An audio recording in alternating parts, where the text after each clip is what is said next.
जय राधा माधव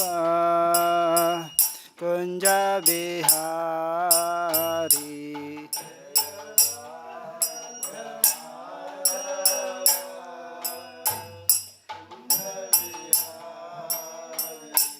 जय गोपी जन वल्लभ गिरिवरधारी।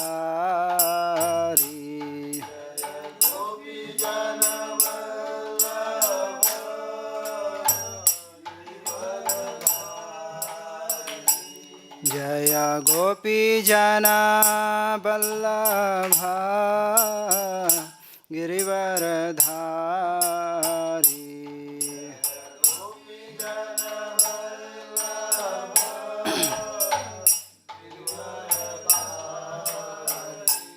जय गोपी जन वल्लभ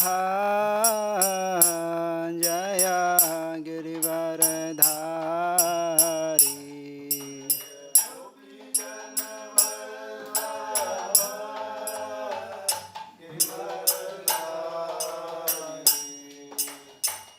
यशोदानन्दन व्रज जनरञ्जन।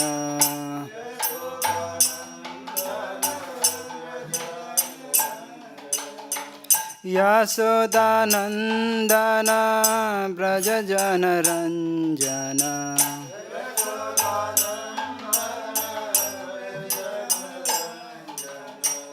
यशोदानन्दन व्रज जनरञ्जन।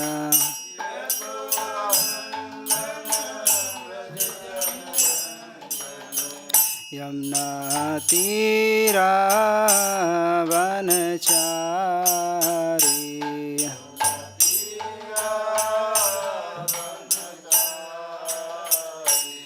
यमुना तीरावनचारी।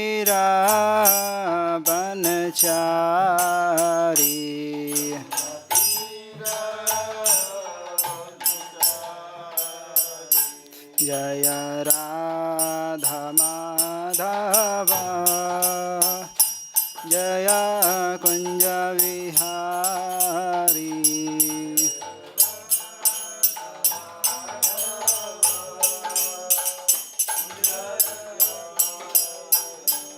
हरे कृष्णा कृष्णा कृष्णा हरे हरे हरे राम राम राम हरे हरे।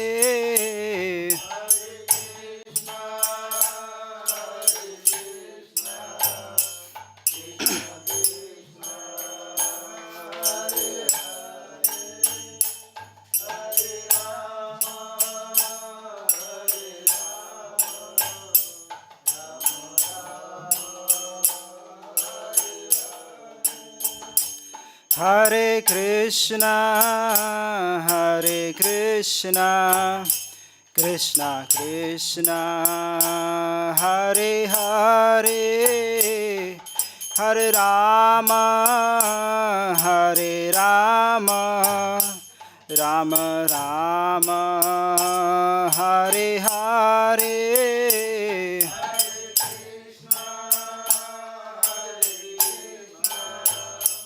कृष्णा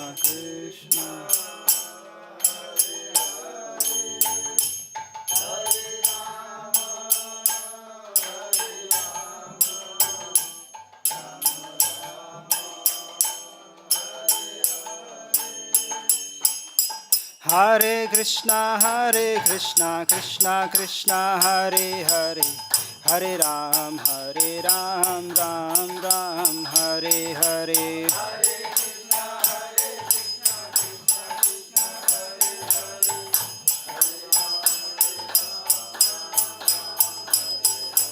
हरे Krishna Krishna Krishna Hare Hare Hare Ram Ram Ram Hare Hare.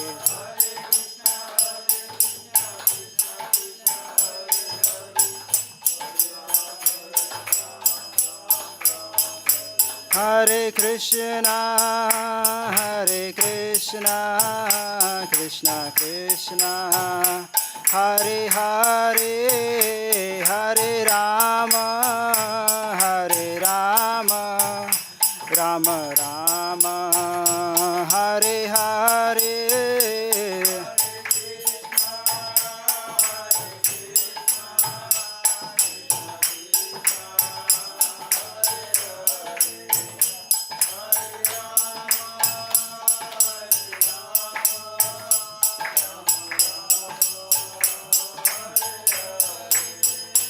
Hare Krishna, Krishna Krishna, Hare Hare, Hare Rama, Rama Rama, Hare Hare.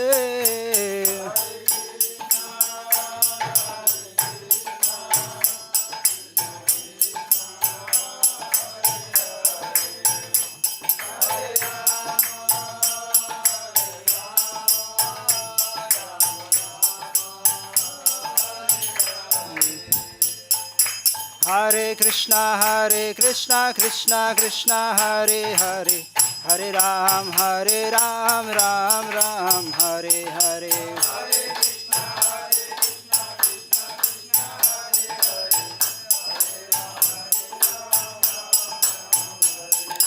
Hare Krishna, Krishna Krishna, Hare Hare, Hare Ram, Ram Ram, Hare Hare.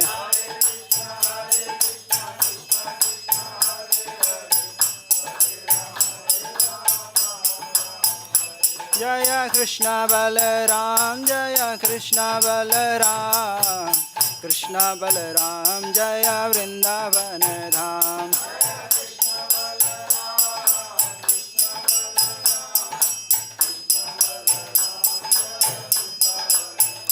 Jaya Radhe Shyam, Jaya Radhe Shyam, Lalita Vishakha, Jaya Radhe Shyam.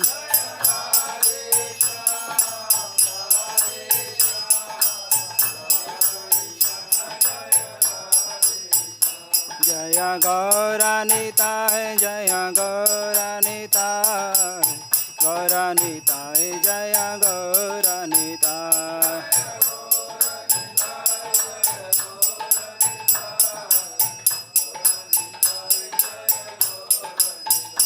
Jaya Jaya Prabhupada, Prabhupada, Prabhupada, Prabhupada.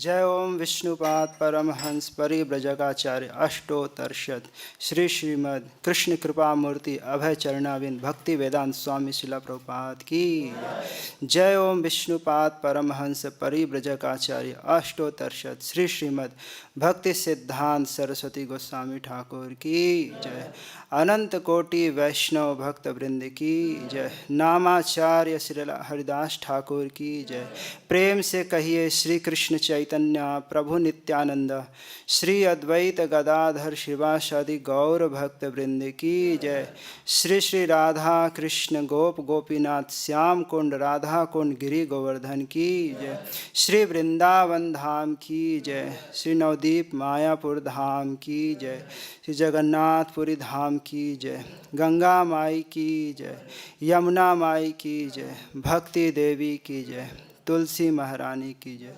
समवेत भक्त वृंद की जय all glories to the assembled devotees all glories to the assembled devotees all glories to the assembled devotees all glories to Sri Guru and Gauranga.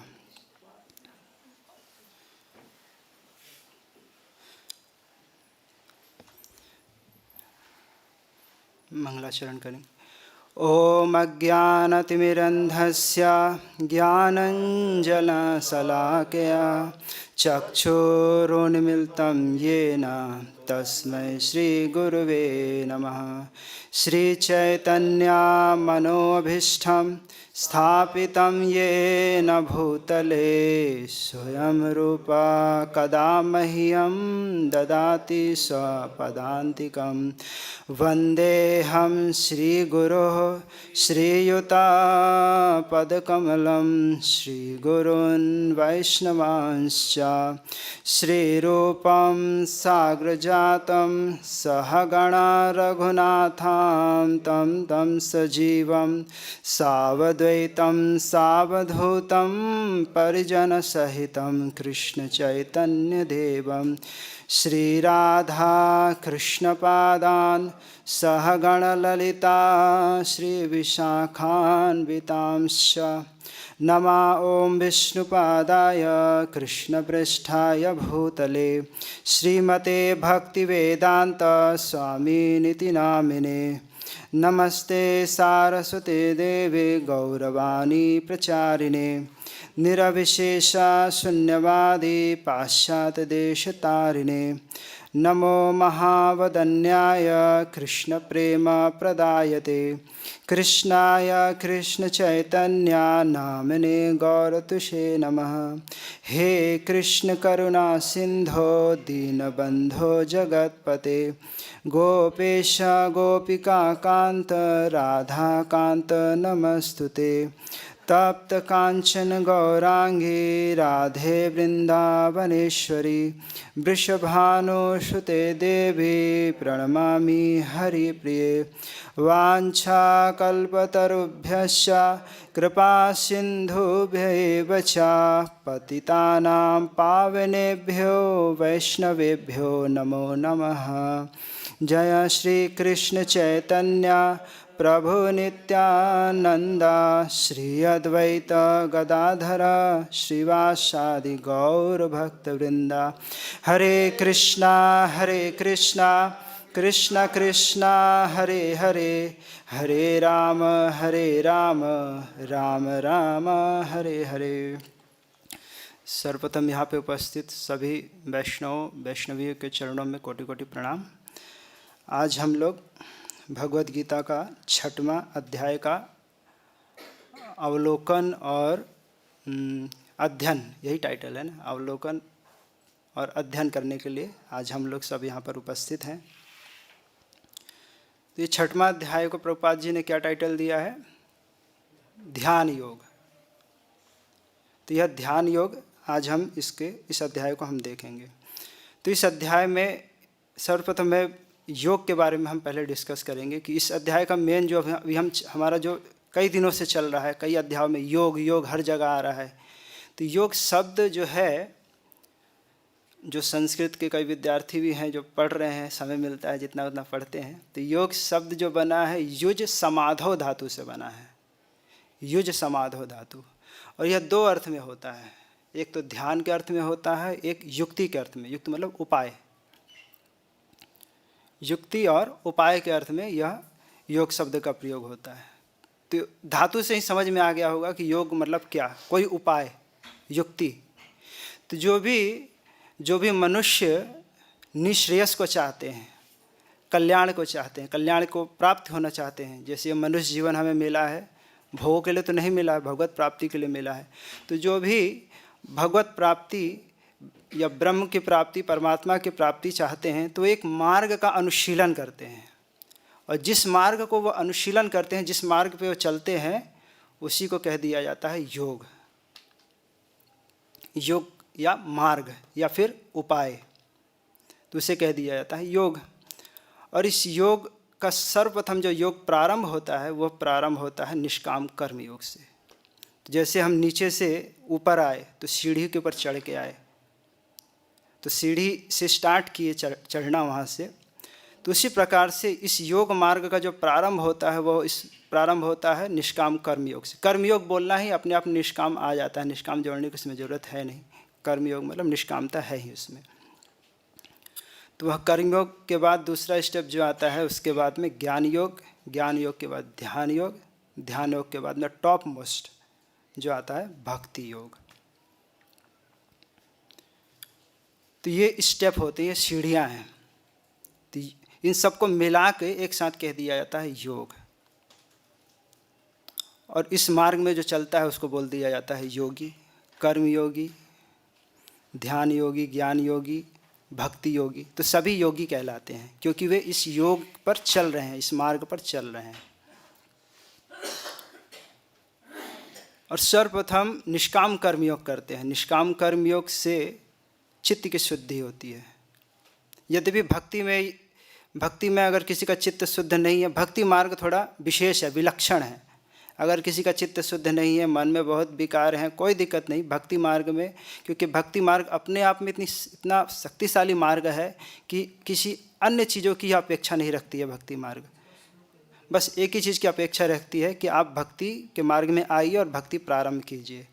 तो कोई कितना भी गर्हित स्थिति में है, कितनी भी नीच स्थिति में है, कितना भी वो गिरा हुआ है, वो भक्ति मार्ग में वह प्रवेश पा सकता है। लेकिन बाकी के मार्गों में बहुत नियम है, बहुत निषेध हैं।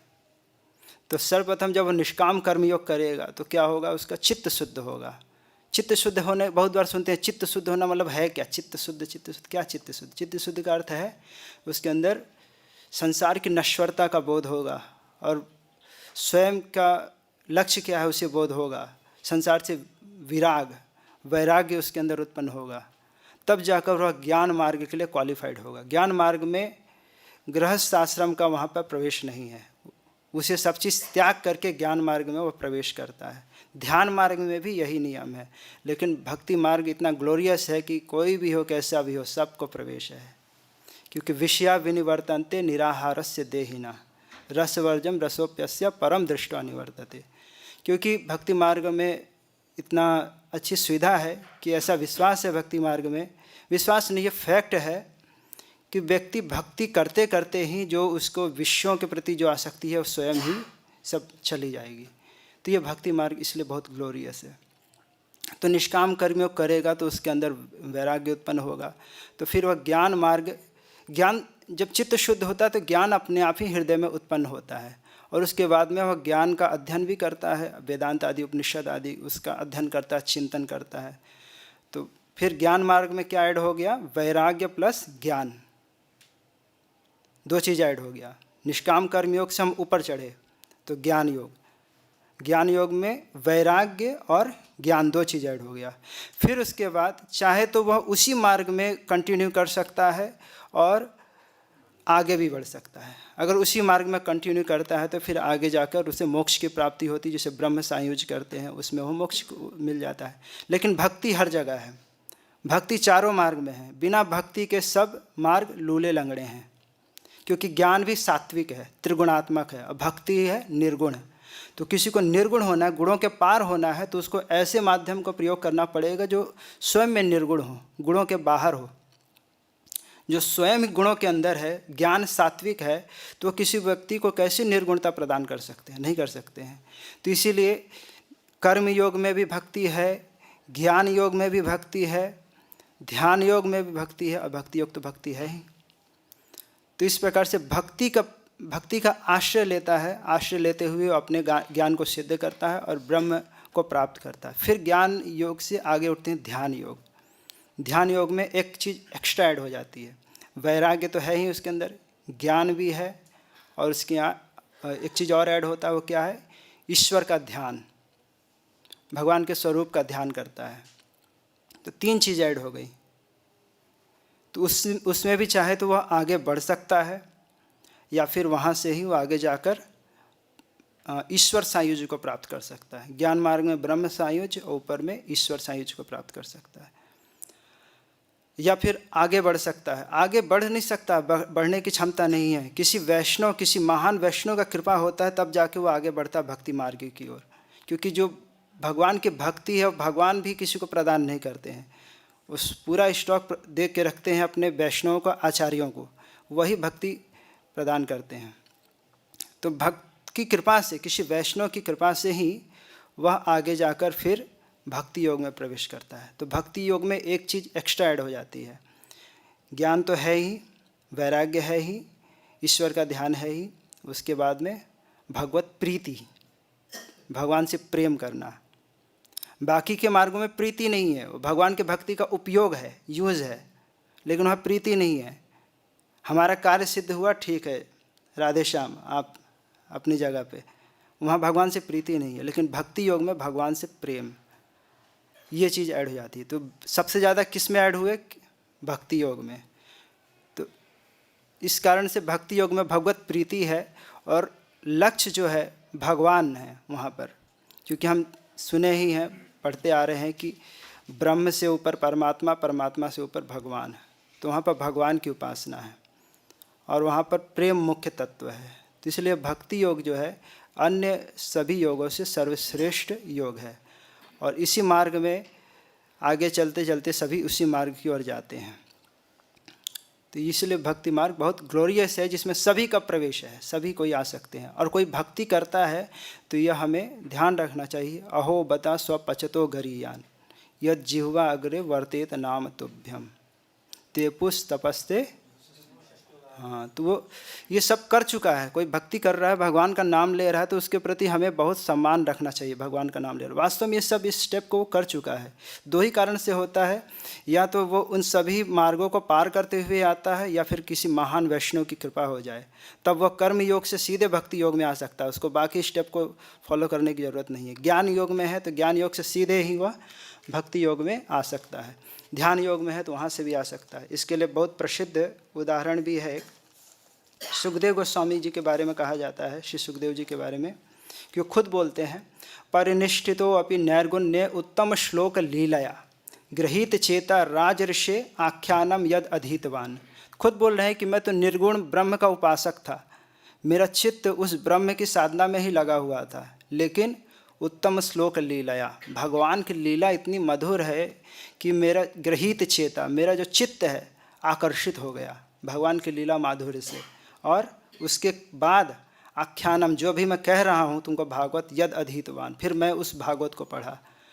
तो ब्रह्म में जो लीन होना चाह रहे हैं वे लोग भी भगवान की लीला से आकर्षित होकर भागवत आदि का अध्ययन करते हैं और भक्ति मार्ग को पाते हैं। और एक बहुत प्रसिद्ध ज्ञानी का नाम सुना होगा आपने, मधुसूदन सरस्वती। वह खुद लिखते हैं, अद्वैत वीथि पथिकै उपास्या स्वानंद सिंहासन लब्ध दीक्षा हठेना केनापि वयम सठेना दासी कृता गोप वधु विटेना। तो खुद लिखते हैं कि हाय, कहाँ हम ब्रह्म के उपासक और कहाँ ब्रह्म के हम सिंहासन में हजारों हजारों हमारे शिष्य होते थे जिनको हम ब्रह्म का उपदेश देते थे। अद्वैत वीथि पथि, जो अद्वैत मार्ग का अनुशीलन करते हैं, उपास्य, उनके द्वारा हम उपास्य थे। और स्वानंद सिंहासन, ब्रह्मानंद के सिंहासन पर हम बैठे हुए थे, इतने विराजमान थे। लेकिन हाय, हठेना, हठपूर्वक, किसके द्वारा? केनापि सठेना, किसी सठ के द्वारा। कौन सठ है? तो बोल रहे हैं गोप वधु विटेना, जो गोपियों का जो भर्तु है, गोपियों का पालन करता है, उसके द्वारा हम दासी कृता, हम उसके दासी बन गए। तो ये भक्ति मार्ग इतना ग्लोरियस है, भगवान के गुण इतने ग्लोरियस हैं कि सब के सब जितने भी ज्ञानी ध्यानी हैं सब के सब आकर्षित होते जाते हैं। तो आज का जो ये 6वां अध्याय है, तो ये कारिका है 6वें अध्याय का। आचार्यों की शैली होती है, कोई भी अध्याय प्रारंभ होता है उसके पहले कारिका देते हैं कि उस अध्याय में क्या है। तो ये श्रील विश्वनाथ चक्रवर्ती पाद 6वें अध्याय की कारिका दिए हुए हैं। तो इसको हम लोग समझते हैं कि इस अध्याय में क्या क्या है संक्षेप में। कारिका मतलब संक्षेप में बता देना कि इस अध्याय में क्या है। मेरे पास तो है ना। षष्ठेषु योगिनो योगा प्रकारा विजितात्मनः मनसश्चञ्चलस्यापि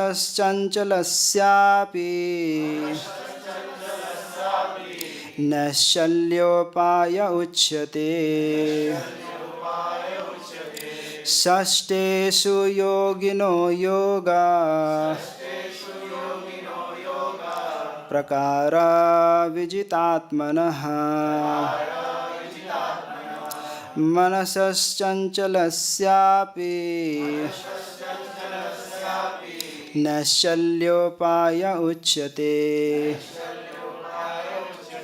षष्ठेषु योगिनो योगा प्रकारा विजितात्मनः मनसश्चञ्चलस्यापि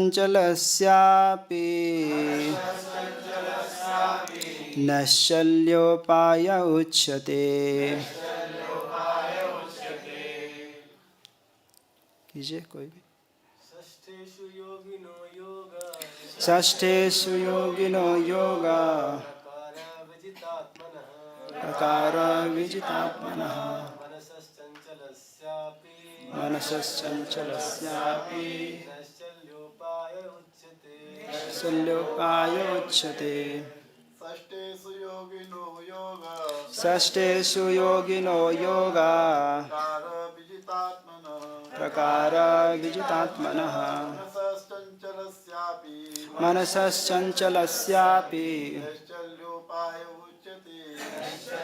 आय उच्यते। षष्ठेषु योगिनो योगा प्रकार विजितात्मनः मनसश्चञ्चलस्यापि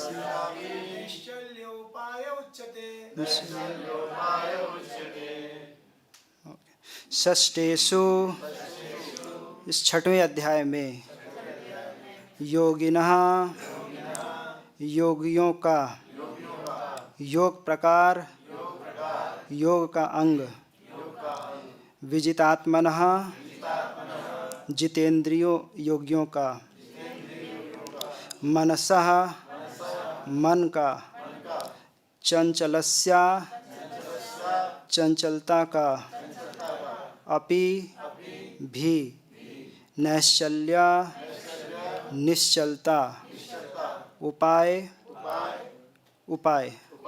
उच्यते कहा जाता है। तो इस छठवें अध्याय में क्या है, योगियों जो विजितेंद्रिय योगी हैं उनके बारे में बताया गया है और उनके योग के प्रकार का एक आशय भी है। योग में जो अंग हैं, जो अष्टांग योग में जो अंग होते हैं उनके बारे में बताया गया है और मन की चंचलता के बारे में बताया गया है और किस प्रकार से मन निश्चल हो सकता है, स्थिर हो सकता है, इसके बारे में भी बताया गया है।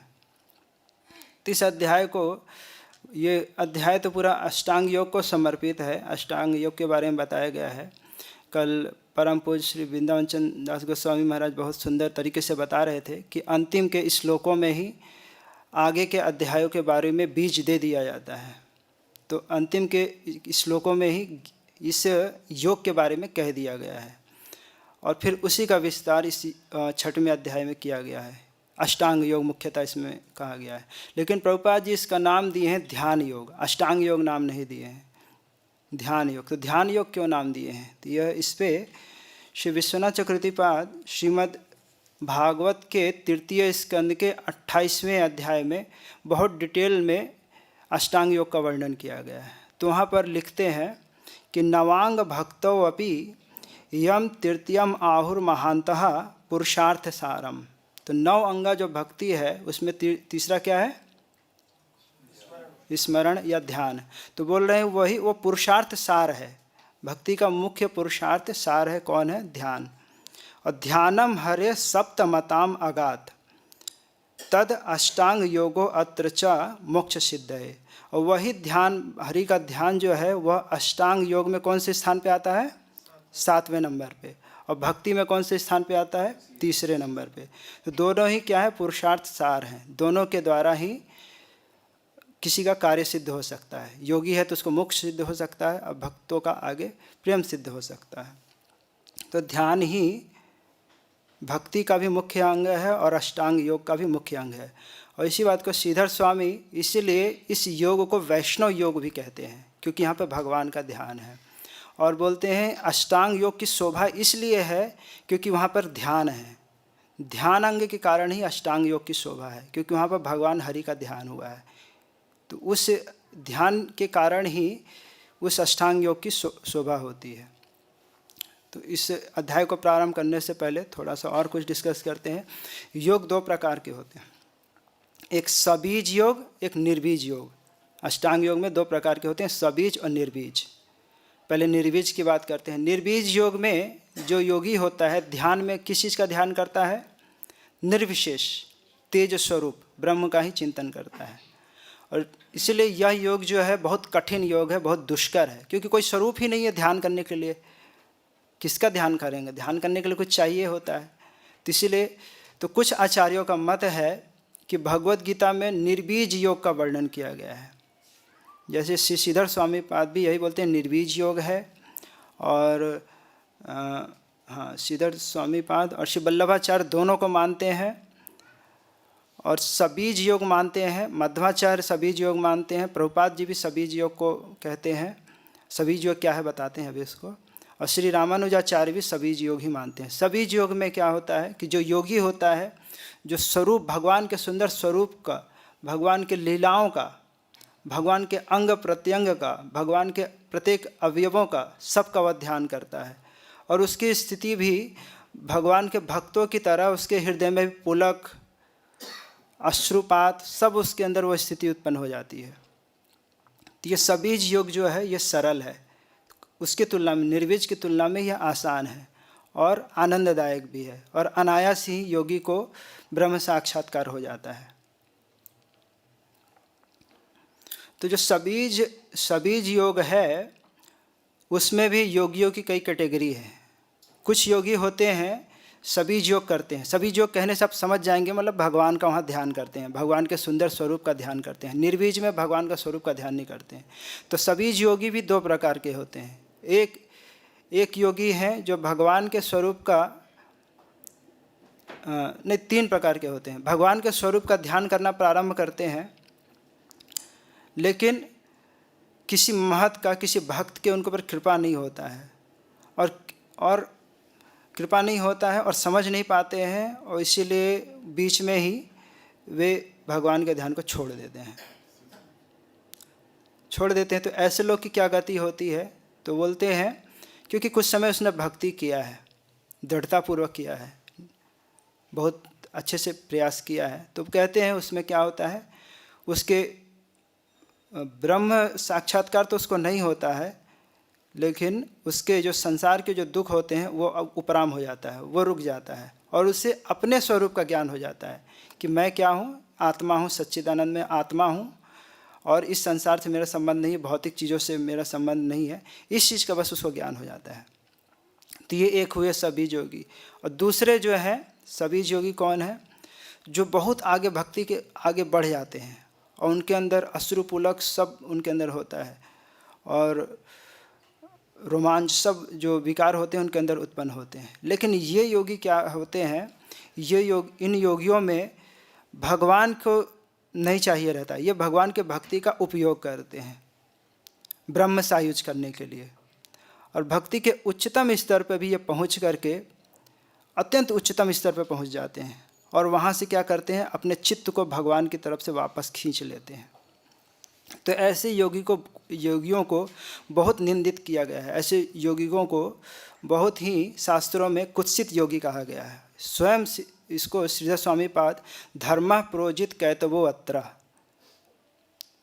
धर्म, इसको जब प्रोजित है, धर्म प्रोजित, प्रा का अर्थ कहा है ब्रह्म सायुज्य के चाहने वाले, जो धर्म प्रोजित कैतवो अत्र, तो जो ब्रह्म सायुज्य चाहते हैं और भगवान की भक्ति करते हैं, ऐसे लोगों को महाकपटी कहा है, कैटव कहा है। ऐसे लोग को श्रीधर स्वामी बताते हैं, प्र मतलब ब्रह्म सायुज्य, ब्रह्म अनुसंधान को चाहने वाले, ऐसे लोगों को महाकैटव कहा है। क्यों?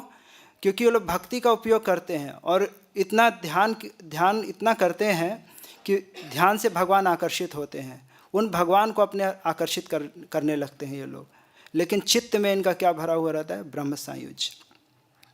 देखिए, भगवान के भक्ति से हर किसी को हर चीज़ प्राप्त होती है, भगवान फोर्सफुली नहीं करते हैं। वास्तव में भक्ति फिर आगे कब उसको पूरी तरीके से मिलती है, जब किसी महत का बहुत विशेष कृपा होता है, नहीं तो भक्ति कर रहे हैं लेकिन क्या चाहिए, ब्रह्म सायुज्य। तो वे लोग फिर भगवान के चरणों में एक प्रकार का अपराध ही होता है, तो उन्हें भी वास्तव में ब्रह्म सायुज्य मिलता ही नहीं है। उन्हें भी बस केवल अपने स्वरूप का ज्ञान होता है कि हम यह देह नहीं हैं, हम प्रकृति से संबंधित नहीं हैं, यही बस उनको ज्ञान होता है। लेकिन वे ब्रह्म सायुज को प्राप्त नहीं करते, परमात्मा सायुज को प्राप्त नहीं करते हैं। और तीसरे होते हैं, यद्यपि उनका भी लक्ष्य ब्रह्म सायुज ही है, लेकिन वह भक्ति को अंत तक नहीं छोड़ते हैं, भक्ति करते रहते हैं, अंत में उनको ब्रह्म की प्राप्ति हो जाती है। तो ये योगियों की कैटेगरी है। तो योगी होते हैं अल्टीमेट, अंत में वे ब्रह्म परमात्मा को ही प्राप्त करते हैं और उसमें भी सायुज्य को प्राप्त करते हैं। लेकिन सायुज्य का अर्थ है अक्षर तादात्म्य। श्री वल्लभाचार्य एक शब्द का प्रयोग करते हैं सायुज्य का, अक्षर तादात्म्य, मतलब जाकर भगवान के पास स्थित हो जाते हैं, लेकिन वहाँ कोई सेवा का सुख नहीं मिलता है। ऐसा नहीं कि उनको कुछ सेवा मिला हो। भक्त इसीलिए ब्रह्म सायुज्य को प्राप्त नहीं करते, क्योंकि वहाँ पे तीन भक्त नहीं चाहते हैं ब्रह्म सायुज्य, मुक्ति को नहीं चाहते हैं, क्योंकि वहाँ तीन चीज़ की अनुपस्थिति रहती है। क्या है वो तीन चीज़? एक तो भगवान की सेवा नहीं है वहाँ पर, सेवा तो भक्तों के लिए प्राण है, सेवा चाहिए भगवान की वहाँ सेवा नहीं है। दूसरी, भगवान की वहाँ कोई कथा नहीं है। कथा तो वैकुंठ में जाएं, गोलोक में जाएं, हर जगह भगवान की कथा है, सब डिस्कस करते हैं। कृष्ण कथा ये नहीं कि यहीं है, हर जगह कृष्ण कथा है। वहाँ कृष्ण गाय को चराने गए हैं तो यहाँ सब गोपियाँ डिस्कस करती हैं कि हाँ आज कृष्ण ऐसे चरा रहे होंगे, यहाँ घूम रहे होंगे, ये सब कृष्ण कथा वहाँ उपलब्ध है, लेकिन मुक्ति में ये सब उपलब्ध नहीं है। तीसरा, भगवान का जो सौंदर्य है, सौरभ्य है, सुकुमारता है, ये सब जो अनुभव है, यह सब मुक्ति में उपलब्ध नहीं है। तो भक्त दूर से ही मुक्ति को प्रणाम करते, नहीं चाहिए भैया ऐसी मुक्ति। तो भक्तों के सामने तो मुक्ति भी हाथ जोड़ के खड़ी रहती है। ब्रज का पद भी है कि मुक्ति आकर यहाँ पे हाथ जोड़ती है, वो भी मुक्त हो जाती है ब्रज में आकर। मुझे पद याद नहीं है। क्या क्या बोले?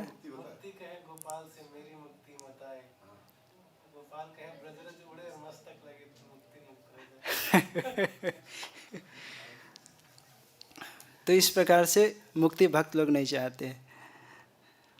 तो इस अध्याय को सर्वप्रथम ये जो पहले नेक्स्ट कीजिए। तो ये विषय वस्तु है इस अध्याय का, 1 से 9 तक देख सकते हैं। कर्मयोग का विषय, योगारूढ़ मनुष्य के लक्षण और आत्म उद्धार के लिए प्रेरणा। और 10 से 32 तक में अंग सहित योग के नियम।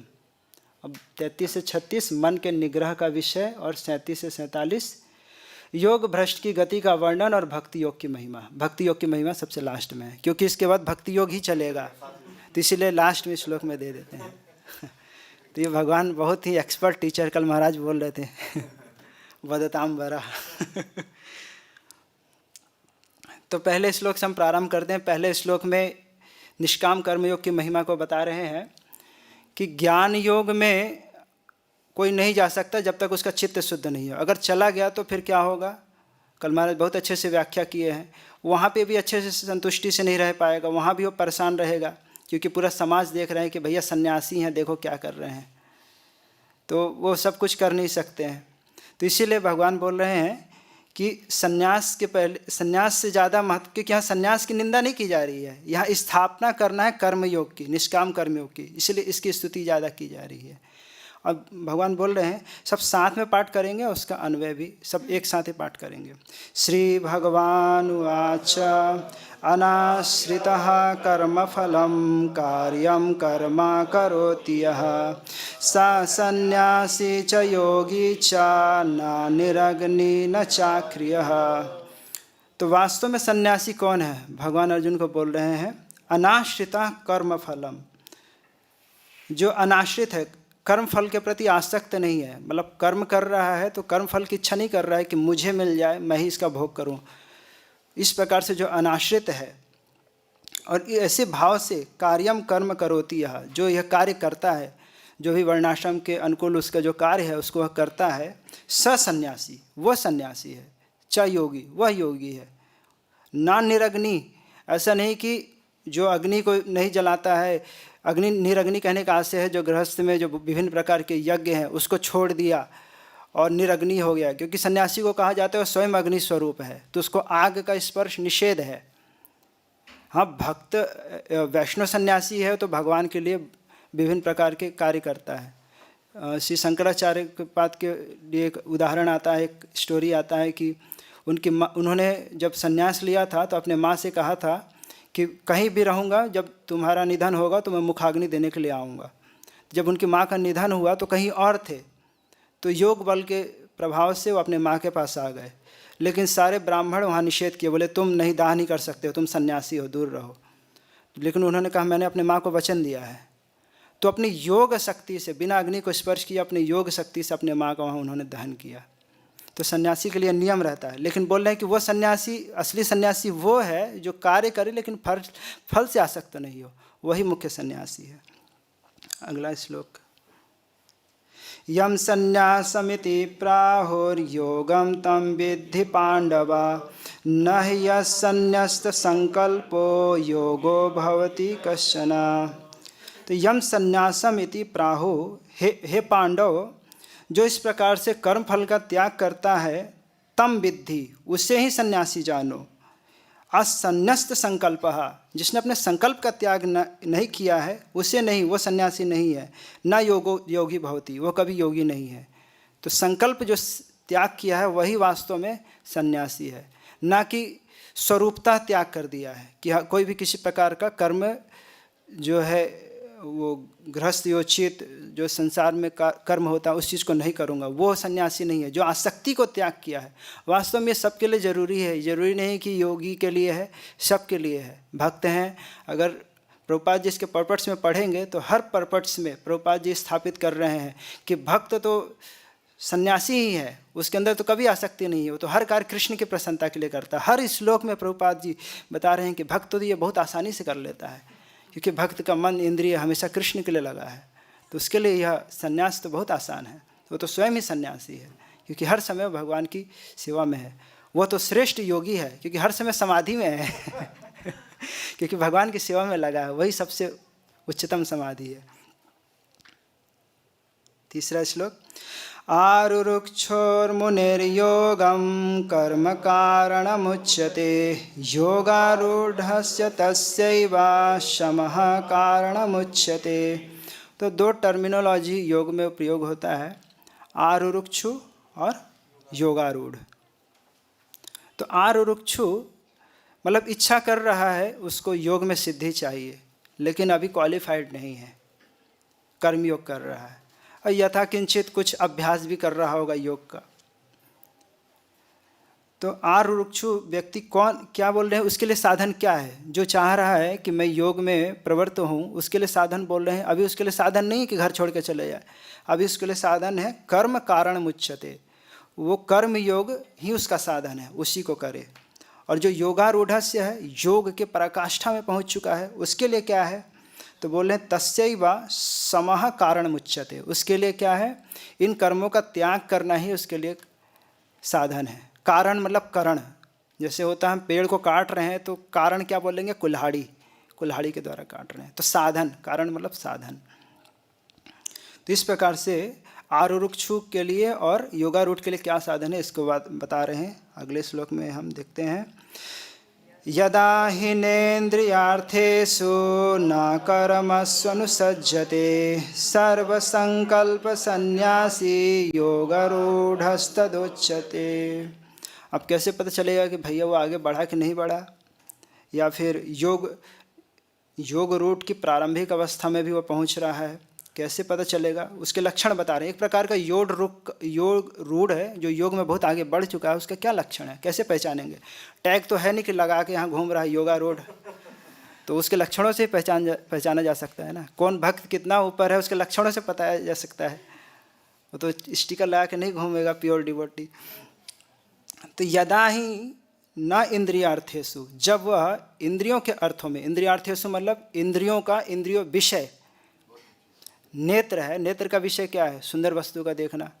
तो इन विषयों को भोगते हुए भी उसमें आसक्त नहीं होगा। और न कर्मसु, कर्म करेगा लेकिन उसमें आसक्त नहीं होगा। आसक्त नहीं होगा मतलब क्या? अरे मैंने किया है, मुझे मिलना चाहिए, वो इस भाव में नहीं रहेगा। मैंने कहाँ किया है, वो सब भगवान की कृपा से हो गया।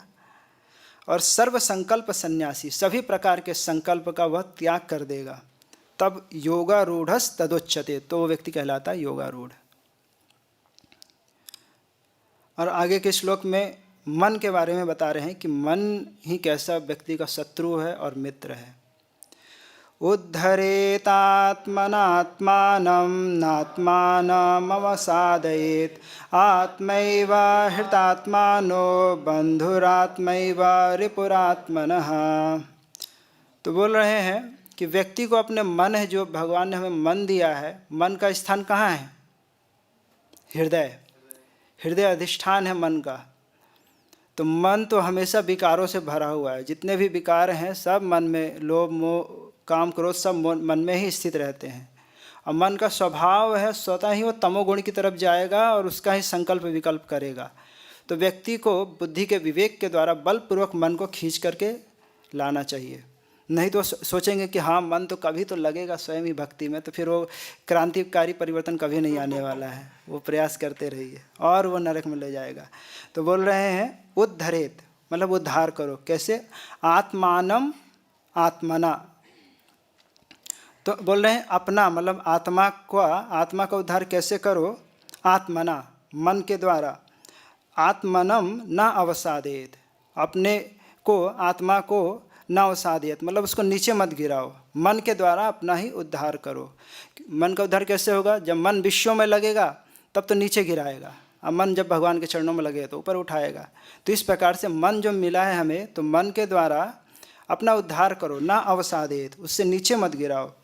और आत्मैव हित ही आत्मनो बंधु, इस प्रकार से मन के द्वारा जब इस प्रकार से करता है तो वही आत्मना बंधु, वह आत्मा का बंधु है। और आत्मा एव रिपु आत्मना, अगर शत्रु की तरफ अगर उसका हम सही प्रयोग नहीं करते हैं तो आत्मना, आत्मा का क्या होगा? रिपु, वह एक प्रकार का शत्रु होगा। बंधुरात्मात्मनस्तस्य येनैवात्मना जितः अनात्मनस्तु शत्रुत्वे वर्तेतात्मैव शत्रुवत्। तो उसी बात को यहाँ भी बोल रहे हैं कि येन एवा, मतलब जिसके द्वारा, येन एवा आत्मा, मतलब जिस आत्मा के द्वारा आत्मना जिता, जिस व्यक्ति के द्वारा, जिस आत्मा के द्वारा इस मन को जीत लिया गया है, तस्य आत्मनस्य, उस आत्मा का, आत्मा ये समझ रहे हैं, इसको थोड़ा समझना पड़ेगा। एक आत्मा है आत्मा के लिए, एक आत्मा है मन के लिए।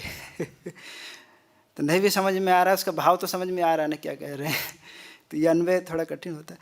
तस्य आत्मनस्य, मतलब उस आत्मा का, आत्मा मतलब मन क्या है? बंधु। और अनात्मनस्तु, जिस आत्मा का मन नियंत्रित नहीं है वो क्या है? शत्रु, शत्रुवत, वो शत्रु की तरह, शत्रुत्वय, उसको शत्रुत्व मतलब अपकार में, शत्रु की तरह उसका अपकार ही करेगा। वर्तेता, शत्रु की तरह उसका अपकार करेगा। अब यहाँ पर और लक्षण बता रहे हैं योगारूढ़स्य का। जितात्मनः प्रशान्तस्य परमात्मा समाहिता शीतोष्ण सुख दुखेषु तथा मान अपमानयोः। तो मान अपमान में शीत उष्ण सुख दुख, जितात्मनः, इस प्रकार से जो योगारूढ़ रहता है, शीत उष्ण सुख दुख सब में वह समान रहता है। मान अपमान में भी कभी भी उसका मन विचलित नहीं होता है। जितात्मनः, उसका इंद्रियां नियंत्रित होती हैं। और प्रशांतस्य, वो द्वेग से, द्वंद्व से रहित होता है। परमात्मा समाहिता, यहाँ परमात्मा समाहिता नहीं है, आत्मा परमा समाहिता। श्री बलदेव विद्याभूषण पाद और श्री विश्वनाथ चक्रवर्ती पाद इस प्रकार से इसका अर्थ कहते हैं कि अभी इसका मन, यहाँ पे बोल रहे हैं आत्मा परमा समाहिता। आत्मा जो है उसका परमा मतलब समाहिता, पूरी तरीके से समाधि में स्थित होता है। इस अर्थ में यहाँ पर कहा गया है। यहाँ परमात्मा समाहिता नहीं है, आत्मा परमा समाहिता। तो इस प्रकार योगी का जो मन होता है पूर्ण रूप से समाधि में युक्त होता है। तो ठंडी गर्मी, कोई उसको गाली दे दे, बहुत कठिन कार्य है, कहना बहुत आसान है। कोई थोड़ा सा बोल देता है, उसमें ही हम भड़क जाते हैं। वास्तव में भक्ति रसामृत सिंधु में कहे हैं श्री रूप गोस्वामी पाद कि भक्तों को भी क्रोध से और छोटी छोटी बातों से उद्विग्न नहीं होना चाहिए। मुझे श्लोक याद नहीं आ रहा, पद्म पुराण का श्लोक भी कोट किए हैं उसमें कि कथम मुकुंद स्मरण भवेत, ऐसे कुछ है कि अगर भक्त छोटी छोटी बातों को अगर हम मन में बैठा लेंगे, किसी ने ऐसा कैसे कह दिया, और क्रोधित हो जाएंगे, तो वहाँ फिर मुकुंद का स्मरण उस मन में कैसे हो सकता है। तो ये सबके लिए बहुत उपयोगी है कि हमें छोटे मोटे उद्योगों से बचना चाहिए, मन को हमेशा भगवान के चरणों में लगाना चाहिए। अगला श्लोक, ज्ञान विज्ञान तृप्तात्मा कूटस्थो विजितेन्द्रियः युक्ता इति उच्यते योगी समलोष्टास्म कांचनः। और क्या उसका गुण है जो योगारूढ़ है? तो बोल रहे हैं ज्ञान विज्ञान तृप्तात्मा। ज्ञान का क्या अर्थ है? उपदेश। जैसे हम उपदेश दे रहे हैं, आप सुन रहे हैं, कोई और उपदेश दे रहा है, हम सुन रहे हैं, तो ये उपदेश। और विज्ञान का क्या अर्थ है? अनुभव, रियलाइजेशन। तृप्त आत्मा, दोनों से वो तृप्त होता है। उसके पास ज्ञान भी है, विज्ञान भी है। बहुतों के पास तो ज्ञान होता है, विज्ञान नहीं होता है। कूटस्थ, वो कूटस्थ रहता है। कूटस्थ क्या अर्थ है? विकार उसके अंदर नहीं आते हैं। कूटस्थ स्थिति उसको कहते हैं जिसमें चित्त में उसका विकार नहीं आता, क्षोभ उत्पन्न नहीं होता है। और विजित इंद्रिया, इंद्रियों पर उसका विजय होता है। और ऐसे योगी सम लोष्ट अस्म कांचना, मिट्टी हो, पत्थर हो, सोना हो, सबके प्रति सम होता है। और युक्ता इति उच्यते, ऐसे योगी को ही युक्त कहते हैं। तो ये कुछ लक्षण हैं जिससे हम जान सकते हैं कौन योगारूढ़ है कि नहीं है। लेकिन भक्त के लक्षण थोड़ा सा अलग होते हैं। वो भेद देखेगा, उसका उपयोग भगवान के सेवा में करेगा, ऐसे नहीं कि उसको दूर भागेगा। आगे भी कुछ लक्षण है। सुहन मित्रार्युदासीना मध्यस्था द्वैष्य बंधुषु साधुस्वपि च पापेषु संबुद्धिर्विशिष्यते। सुहृद, मित्र, उदासीन, मध्यस्थ, द्वेषी, बंधु, साधुषु अपि, साधु के प्रति भी, पापेषु, पापी के प्रति भी, समबुद्धि विशिष्यते, उसके सबके प्रति समान बुद्धि है। ये बहुत कठिन कार्य है। समान, आगे अर्जुन बोलेंगे, जब भगवान बोलेंगे कि योगी जो होता है सब जगह समान बुद्धि होता है, तो बोलते हैं भैया ये संभव नहीं है हमसे। आप बोलोगे कि मैं युधिष्ठिर महाराज को भी समान बुद्धि से देखूं और दुर्योधन को भी समान देखूं, बोले 2-3 दिन तक तो मैं देख सकता हूं, उसके बाद ये संभव नहीं है। तो ये समझना चाहिए, बहुत उच्च कोटि के योगी की बात हो रही है। और आगे के यहाँ से 10वें श्लोक से 32 तक यहाँ पे योग के अंगों के बारे में बताया जाएगा। योगी युञ्जीत सततम आत्मानं रहसि स्थितः एकाकी यत चित्तात्मा निराशीर परिग्रह। तो सततम आत्मानं, योगी जो था सतत ही अपने मन को युञ्जीता, योग में, भगवान के ध्यान में लगाए रहता है। भक्त भी हमेशा ही लगाए रहता है भगवान के ध्यान में। और रहस्य स्थिता, एकाकी रहस्य स्थिता, और एकांत में स्थित होकर वह योग का साधना करता है। लेकिन भक्त तो सबके साथ में बैठ के जप करते हैं, कीर्तन करते हैं, थोड़ा सा अंतर पड़ता है। योगी होता है एकांत में जा कर के वह साधना करता है। और निराशी, किसी से कोई आशा नहीं। और अपरिग्रह, कोई भी वस्तु का वह ये नहीं कि पूरा बर्तन सब चद्दर सब लेके ढोते हुए हर जगह चलता है, वैसा नहीं करता है। अपरिग्रह यत चित्तात्मा, अपने चित्त को और देह को संयत करता है, केंद्रित करता है एक जगह। क्योंकि योग का पतंजलि जी ने सूत्र दिया है, योगः चित्त निरोधः, चित्त का निरोध ही योग है। चित्त का निरोध का क्या आशय है? चित्त, मन, अहंकार, ये जो सबकी वृत्तियां जो फैली हुई हैं हर जगह बटी हुई हैं, हर व्यक्ति के प्रति बटी हुई है, उसको एक जगह भगवान के प्रति केंद्रित करना, वही होता है योग। तो ये पतंजलि महाभाष्यकार, उन्होंने योग की परिभाषा दी हुई है। तो अगले श्लोक में बता रहे हैं कि कैसे उसे आसन लगाना चाहिए, कैसे उसे ध्यान के लिए अपना शरीर को स्थिर रखना चाहिए, उसके बारे में बता रहे हैं।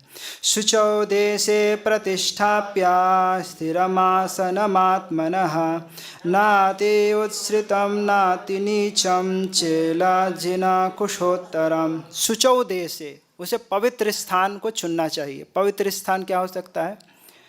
भगवान का धाम हो सकता है, गंगा यमुना नदी के तट हो सकते हैं, और श्री रामानुजाचार्य बोलते हैं कि वह स्थान होना चाहिए जहाँ पर कोई कभी अपवित्र व्यक्ति उस पर बैठा नहीं हो, अपवित्र वस्तु कभी वहाँ पर रखी गई नहीं हो।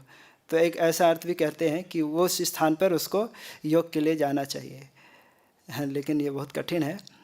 और प्रभुपाद जी इसके परपट में लिखते हैं कि सुचौदे से बोले कि भैया ये हर किसी के लिए संभव नहीं है, कोई अमेरिका में रहे, कोई विदेश में रह रहा है और आके यहाँ पे सुचौदेश को ढूंढे, तो हर किसी के लिए संभव नहीं है। तो जो जहाँ पे है वहीं पे भगवान का कीर्तन कर सकता है, जप कर सकता है, उसको ही सब सिद्धि मिल जाएगी। तो सुचौदेश का अर्थ है पवित्र स्थान। और वास्तव में हम साधना करते हैं, भजन करते हैं, जप करते हैं, अगर स्थान पवित्र है और प्योर है, साफ है, सुथरा है, तो वहाँ जप भी करते हैं या अध्ययन भी करते हैं, भागवत पढ़ते हैं, तो वहाँ स्वतः ही ध्यान अच्छे से लगता है। और प्रतिष्ठाप्य, वहाँ पर वो स्थित हो, लेकिन उसके पहले कैसे स्थित हो? पहले आसन बिछाएगा ना, तो चेल अजिन कुशोत्तरम, पहले कुश, उसके ऊपर से अजिन मृग चर्म, उसके ऊपर से चेल वस्त्र बिछा करके उसके ऊपर वो बैठेगा। और क्या करेगा? स्थिरम आसनम आत्मनः, अपना जो आसन है और अपना देह है उसको स्थिर करेगा, क्योंकि देह स्थिर होने से धीरे धीरे चित्त भी एकाग्र होने लगता है। मन में जो बहुत विक्षेप है, जो बटा हुआ है हर जगह, वो धीरे धीरे केंद्रित होने लगता है। और नाति उत्सृतम, ना वो आसन बहुत ऊंचा होना चाहिए, ना अति नीचम, ना बहुत नीचे होना चाहिए, क्योंकि ज़्यादा ऊंचा रहेगा तो भी डर बना रहेगा, कहीं बहुत ज़्यादा समाधि लग गई तो कहीं गिर गए। अब बहुत नीचे बैठे हैं तो पता नहीं कीड़ा आया कि सांप आया, उसमें ही ध्यान, क्योंकि वो जाके जंगल में कहीं ध्यान करेगा तो यह भी एक चिंता का विषय है कि कहाँ कोई काट ना दे आके। तो आसन इस प्रकार से उसका होना चाहिए। आसन बहुत महत्वपूर्ण रोल प्ले करता है। सुखासन होना चाहिए और ठीक से आसन होने पर जप साधन करने में भी बहुत रुचिकर होता है। और क्या बोले? तत्रैकाग्रम मनः कृत्वा यच्चितेन्द्रिय क्रियः उपविश्यासने युञ्जात योगम आत्मविशुद्धये। और तत्र एकाग्रम मनः कृत्वा, अपने मन को एकाग्र करेगा। चित इंद्रिय अक्रिय, चित्त इंद्रिय क्रिया, और अपने जो चित्त और इंद्रियों की जो क्रियाएं हैं उसको भी संयत करेगा, जो इधर उधर भागी हुई हैं, फैली हुई हैं, उसको एकाग्र करने का प्रयास करेगा। और उपविश्य आसन है, सब चीज़ आसन पे बैठ के करेगा, घूमते हुए टहलते नहीं करेगा, एक जगह बैठ के करेगा। और युंजात योगम आत्मशुद्ध है, इस प्रकार आत्मशुद्धि के लिए इस योग में वह प्रवृत्त होगा।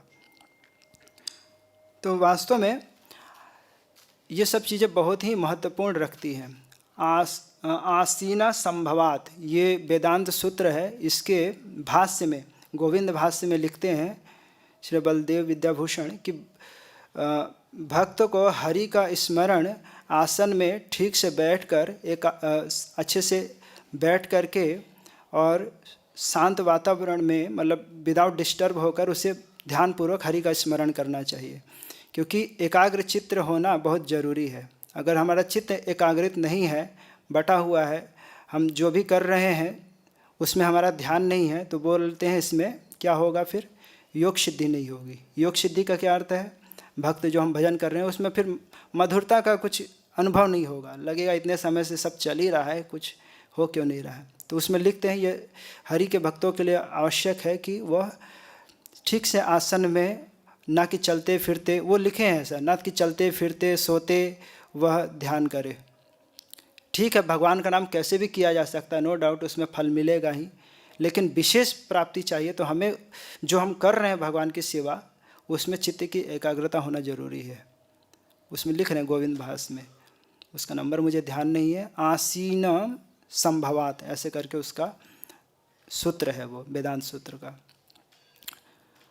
और यहाँ तक कि हरिनाम चिंतामणि में भी भक्ति विनोद ठाकुर लिखते, उसमें बताते हैं कि योगी को योग नहीं करना चाहिए। कब नहीं करना चाहिए? जो बहुत भूखा हो, बहुत क्लांत हो, बहुत थका हुआ हो, मन में बहुत उद्विग्नता हो, परेशान हो,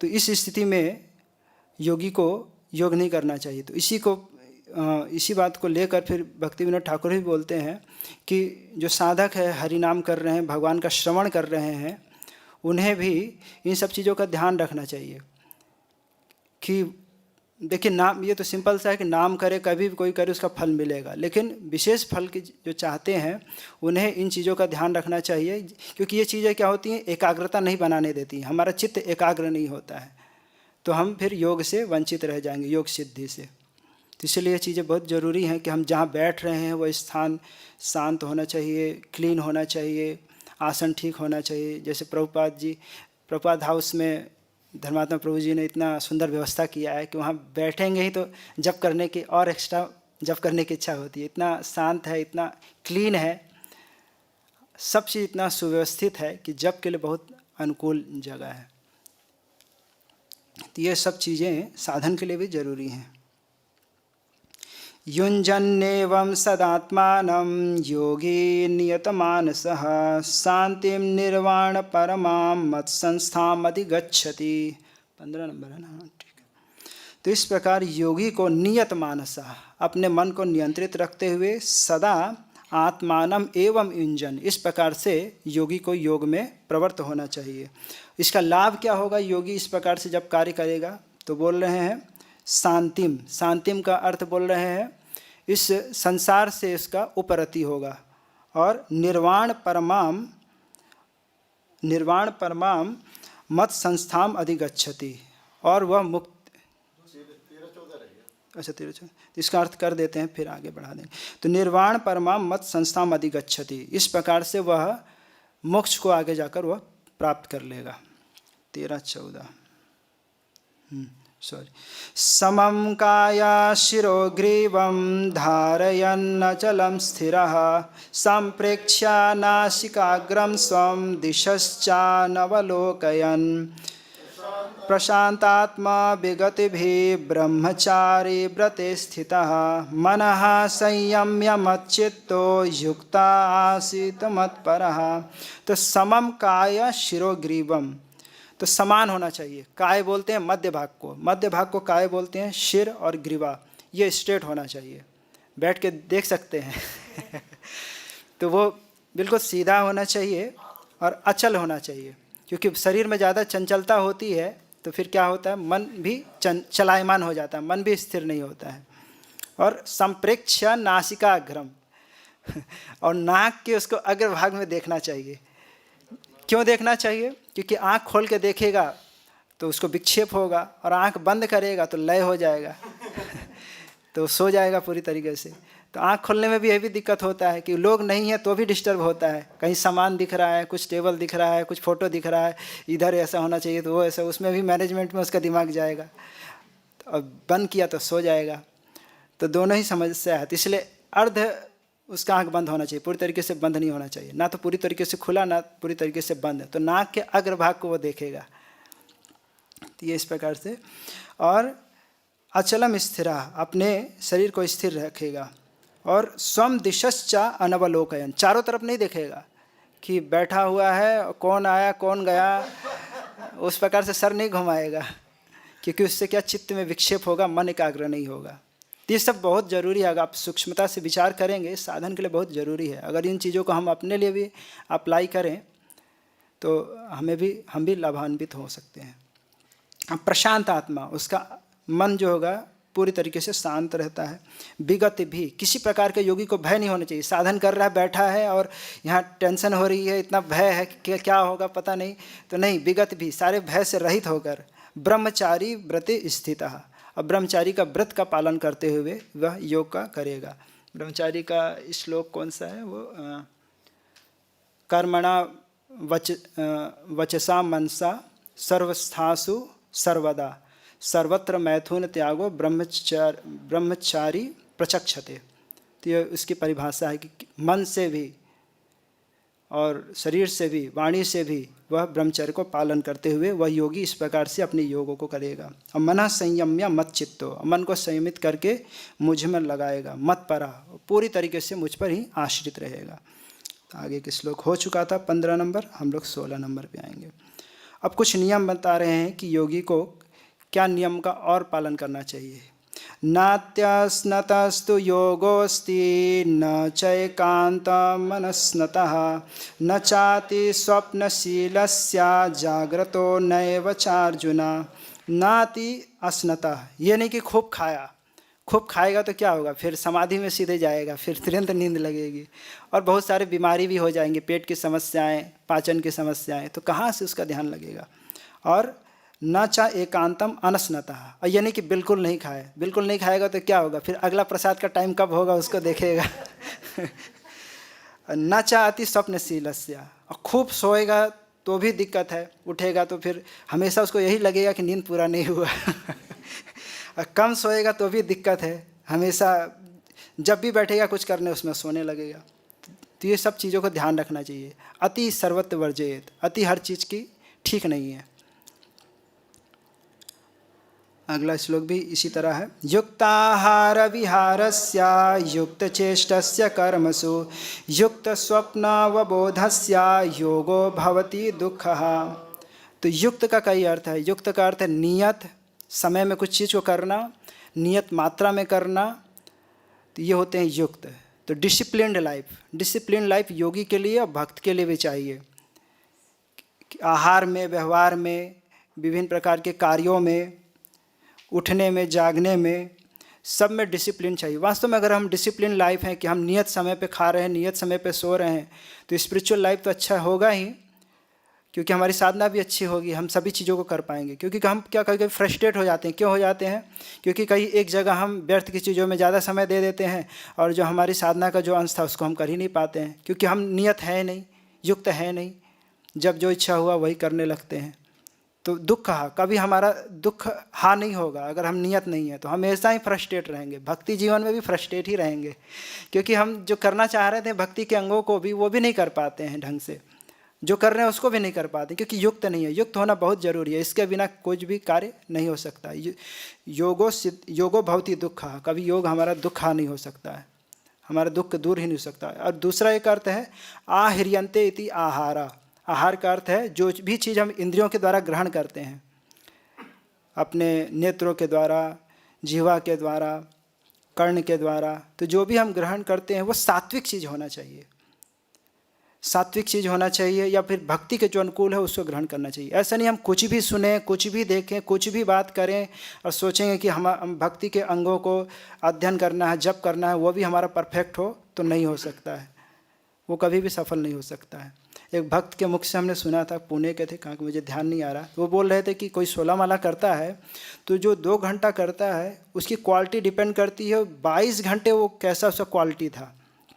22 घंटे कितना कृष्ण कॉन्शियस था वो पता चल जाएगा 2 घंटे के जप में। तो वास्तव में 22 घंटे हमको मिले हैं प्रिपरेशन करने के लिए कि हम 2 घंटे जप अच्छे से कर सकें।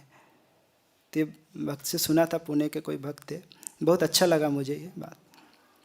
अगला श्लोक। यदा विनियतं चित्तम आत्मन्नेव अवतिष्ठते निस्पृहा सर्वकामेभ्यो युक्ता इति उच्यते तदा। तो इस प्रकार से योगी निष्प्रह होकर, सभी कामों से रहित होकर स्थित रहता है, और विनियतम, उसका चित्त भी स्थिर ही रहता है, और आत्मनि एव अवतिष्ठते, और अपने आत्मा में ही वह, अपने अंदर ही परमात्मा का दर्शन करता है, भगवान का दर्शन करता है और सुखपूर्वक स्थित रहता है। तो योगी के लक्षण को बता रहे हैं ये आगे के श्लोक में। यथा दीपो निवातस्थो नेंगते सोपमा स्मृता योगिनो यत चित्तस्या युञ्जतो योगमात्मनः। अब योगी का चित्त कैसा होता है? अब जैसे यहाँ पर तो हवा नहीं चल रही, कहीं भी हवा नहीं है, तो यहाँ पर अगर हम दीप जलाते हैं, दीप स्ट्रेट जल रहा है दीप, और उसमें किसी प्रकार का कंपन नहीं हो रहा है, तो उसी प्रकार से योगी का चित्त होता है। तो एक अंग में ही उपमा दिया जा रहा है। ऐसा नहीं है कि अरे हवा नहीं चल रहा, अभी हवा चलेगा तो फिर कंपन होगा, तो क्या योगी का भी कंपन मन होने लगेगा विपरीत परिस्थितियों में? तो उस अर्थ में नहीं दिया जा रहा है। यहाँ केवल एक अंश में ही उपमा है कि जिस प्रकार से दीप जो जल रहा है उसमें कंपन नहीं होता है, उसी प्रकार योगी का चित्त भी किसी भी परिस्थितियों में कंपन नहीं होता है। प्रभुपाद जी परपट में बहुत सुंदर एक अर्थ लिखते हैं, उसी प्रकार से भक्त का भी अपने आराध्य से कभी भी उसका मन कभी भी विचलित नहीं होता है। वो भी योगी के तरह उसका भी चित्त होता है कि हमेशा वो अपने आराध्य का दर्शन करता है। प्रभुपाद जी इस परपट में ऐसे लिखे हैं। आगे का श्लोक। यत्रो परमते चित्तम निरुद्धम योग सेवया यत्र चैवात्मनात्मानं पश्यन्नात्मनि तुष्यति सुखमात्यन्तिकं यत्तद् बुद्धिग्राह्यं मतीन्द्रियं वेत्ति यत्र न चैवायं स्थितश्चलति तत्त्वतः यम लब्ध्वा चापरं लाभं मन्यते नाधिकं ततः यस्मिन् स्थितो न दुःखेन गुरुणामपि विचाल्यते तम विद्या दुख संयोग वियोगम योग संगितम सा निश्चयेन योक्तव्यो योगिनो निर्विन्न चेतसा। 25 तक। संकल्प प्रभवान कामान त्यक्त्वा सर्वान् शेषतः मनसैवेन्द्रिय ग्रामं विनिम्य समन्ततः शनैः शनैरुपरमेद् बुद्ध्या धृति गृहीतया आत्मसंस्थं मनम् कृत्वा न किंचिदपि चिंतयेत्। तो ये समाधि की स्थिति को बता रहे हैं। अब यहाँ पे समाधि को बता रहे हैं। पीछे कई चीज़ों बता दिए, चिन्ह बता दिए, योगारूढ़ व्यक्ति के बारे में नियम बता दिए, क्योंकि यम नियम आसन को बता दिए, प्रत्याहार को भी बता दिए।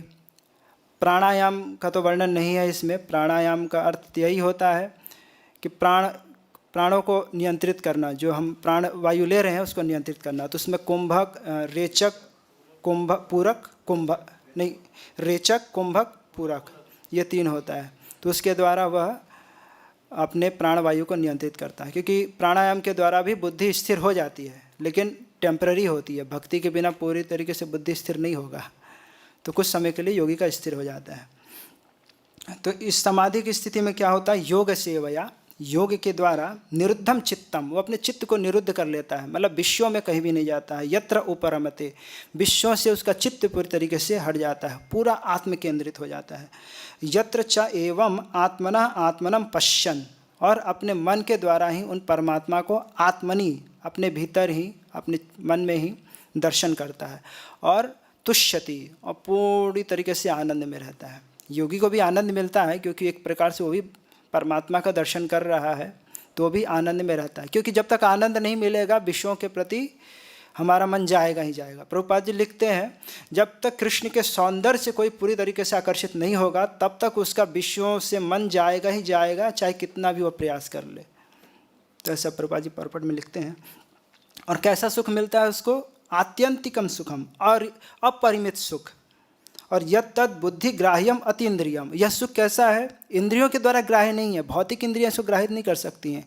जो बुद्धि आध्यात्मिक हो गई हैं, चिन्मय हो गई हैं, उस बुद्धि के द्वारा वह इस सुख का अनुभव करता है। और इस स्थिति में तत्वतः, इस प्रकार से भगवान के तत्वतः का बल्लभाचार्य अर्थ करते हैं कि भगवतः, इस प्रकार भगवान के इस प्रकार से चिंतन में, मध्वाचार्य भी यही अर्थ करते हैं, भगवान के इस प्रकार चिंतन में वह, उसका चित्त पूर्ण रूप से स्थिर रहता है और न चलती, कहीं भी उसका चित्त जो होता है चलायमान नहीं होता है। और यम लब्ध्वा चापरम लाभम मन्यते नाधिकम तथा, और इस स्थिति को प्राप्त करके इससे श्रेष्ठ स्थिति को और कुछ भी नहीं मानता है, क्योंकि इतना उसको सुख मिलता है, अपरिमित सुख मिलता है। और यस्मिन स्थितो ना दुखे ना गुरुणाम अपि विचालेत, और कितना भी दुख आ जाए, कितना भी गर्मी सर्दी मान अपमान, कोई कितना भी उसको बोल के चला जाए, महान दुख भी ना विचार ले, तो महान दुख से भी वो विचलित नहीं होता है। तम विद्यात दुख संयोग वियोगम योग संगीतम, तो योग किसको कहते हैं? एक परिभाषा और दिया जा रहा है, दिख रहा है परिभाषा, संगीतम, योग संगीतम। तो दुख संयोग का वियोग ही योग है। दुख संयोग वियोगम योग संगीतम। तो जो आत्यांतिक दुख है वह पूर्ण रूप से वियोग हो जाए, जो दुख मिल रहा है और जो दुख मिलने वाला है वो पूरी तरीके से जब वो चला जाए, वियोग हो जाए, उस स्थिति को कहा जाता है योग। तो वास्तव में भक्ति में भी हम देखते हैं, भक्ति रसामृत सिंधु में है, वहाँ पे क्लेशघ्नि शुभधा, तो भक्ति से पूरी तरीके से भी ये सब जितने भी क्लेश हैं सब चले जाते हैं। तो योगी के भी यह स्थिति आ जाती है। स निश्चयेन योक्तव्यो योगो निर्विण्ण चेतसा, तो ऐसे योग को, योगी को, अगर योगी को कठिनाई हो रही है योग में सफलता में कठिनाई हो रही है, तो बोल रहे हैं फिर भी निश्चय होकर उसे इस योग का संपादन करना चाहिए। और निर्विण्ण चेतसा, ये शब्द प्रयोग किया गया है। निर्विण्ण चेतसा शब्द का अर्थ होता है कि जब लगने लगता है ये तो हमको मिलना बहुत कठिन है, तो हम क्या करते हैं, उसके प्रयास में शिथिलता हो जाता है, तो इसको बोलते हैं निर्विण्ण चेतसा। तो बोल रहे हैं अनिर्विण्ण चेतसा। हो सकता है योगी को फल मिलने में देरी हो रही है, लेकिन फिर भी उसको अनिर्विण्ण चेतसा होकर के प्रयास करते रहना चाहिए निश्चय के साथ।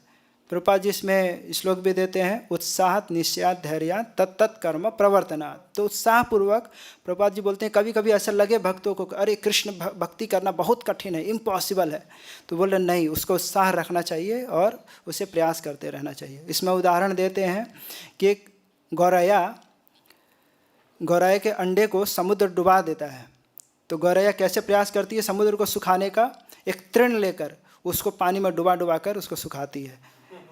यह बात सब जगह फैल जाता है। तो फिर जब गरुड़ जी को यह बात मालूम होता है तो तुरंत आते हैं समुद्र को, बोलते हैं कि इसके अंडे को वापस करो, नहीं तो अभी मैं सुखा दूंगा।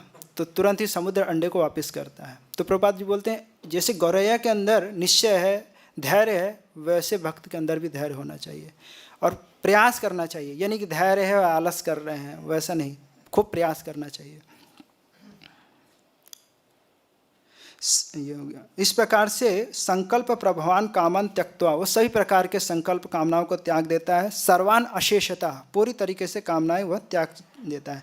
मनसा एवं इंद्रिय ग्रामम विनिम्य समन्तता, और मन के द्वारा जितने इंद्रिय ग्राम मतलब इंद्रियों के जो समूह हैं, विषय हैं, जो बहुत सारे जो इंद्रियों के विषय हैं, उन सबको भी वह त्याग देता है। कैसे करता है, विनिम्य समन्तता, सभी प्रकार से इंद्रियों को जो फैलाव है उसको वापस वह केंद्रित करता है। और शनैः शनैः उपरमेत बुद्धिया धृति ग्रहीतया आत्मसंस्थम मनः कृत्वा न किंचित अपि चिंतयेत्। और इस स्थिति में वह धीरे धीरे सभी विषयों से अपने चित्त तो से पहले ही हट चुका रहता है, लेकिन फिर भी किसी प्रकार का कमी नहीं हो, धीरे धीरे विषयों से हटा लेता है। और न किंचित अपि चिंतयेत्, जब भगवान का इस प्रकार दर्शन करता है तो और कुछ भी उसके अंदर चिंता नहीं होता, किसी और चीज़ का चिंतन नहीं रहता है।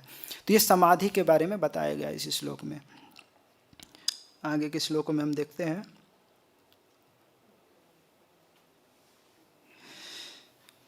मन के बारे में यहाँ पे बता रहे हैं, यतो यतो निश्चलति मनश्चंचलमस्थिरं ततस्ततो नियम्यैतद् आत्मन्येव वशं नयेत्।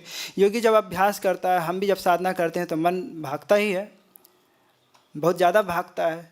जब करने के समय में सबसे ज़्यादा भागता है, सारे प्लानिंग सब उस समय ही याद आते हैं। तो बोले हैं यतो यतो निश्चलति, लेकिन क्या करना चाहिए, छोड़ देना चाहिए। ठीक है भाई, जो भी विचार कर रहा है कर रहा है, छोड़ देना चाहिए नहीं। तो बोले मनस चंचलम अस्थिरम, ये तो मन का स्वभाव है, चंचल है, अस्थिर है, वो तो होगा ही। जब तक भगवान का पूरी तरीके से वह समर्पित नहीं होगा वह अस्थिर ही रहेगा। और ततस ततो नियम्य, उसको नियम्य करके वापस लाकर तथा आत्मनि एव वशम नयेत्, उसको फिर से अपने वश में करके फिर से उसको भगवान के चिंतन में लगाए। तो ये सूत्र सभी योगी के लिए है, केवल ज्ञान ध्यान के लिए नहीं, भक्ति के लिए भी है। अगला श्लोक में, प्रशांत मनसं येनम योगिनम सुखमुत्तमम उपैति शांत रजसम ब्रह्मभूतम अकल्मषम। प्रशांत मनसम, उसका मन होता है पूरी तरीके से शांत होता है। और ये जो श्लोक बताया जा रहा है कि जब ब्रह्मभूत अवस्था में पहुंच जाता है, अर्थात मुक्त अवस्था के बारे में बताया जा रहा है। ब्रह्मभूतम, ब्रह्मभूत की अवस्था में क्या होता है, समस्त जितने प्रकार के कल्मश हैं सब नष्ट हो जाते हैं। शांत रजसम, उसका रजोगुण भी चला जाता है। प्रशांत मनसम, मन भी पूरी तरीके से शांत हो जाता है।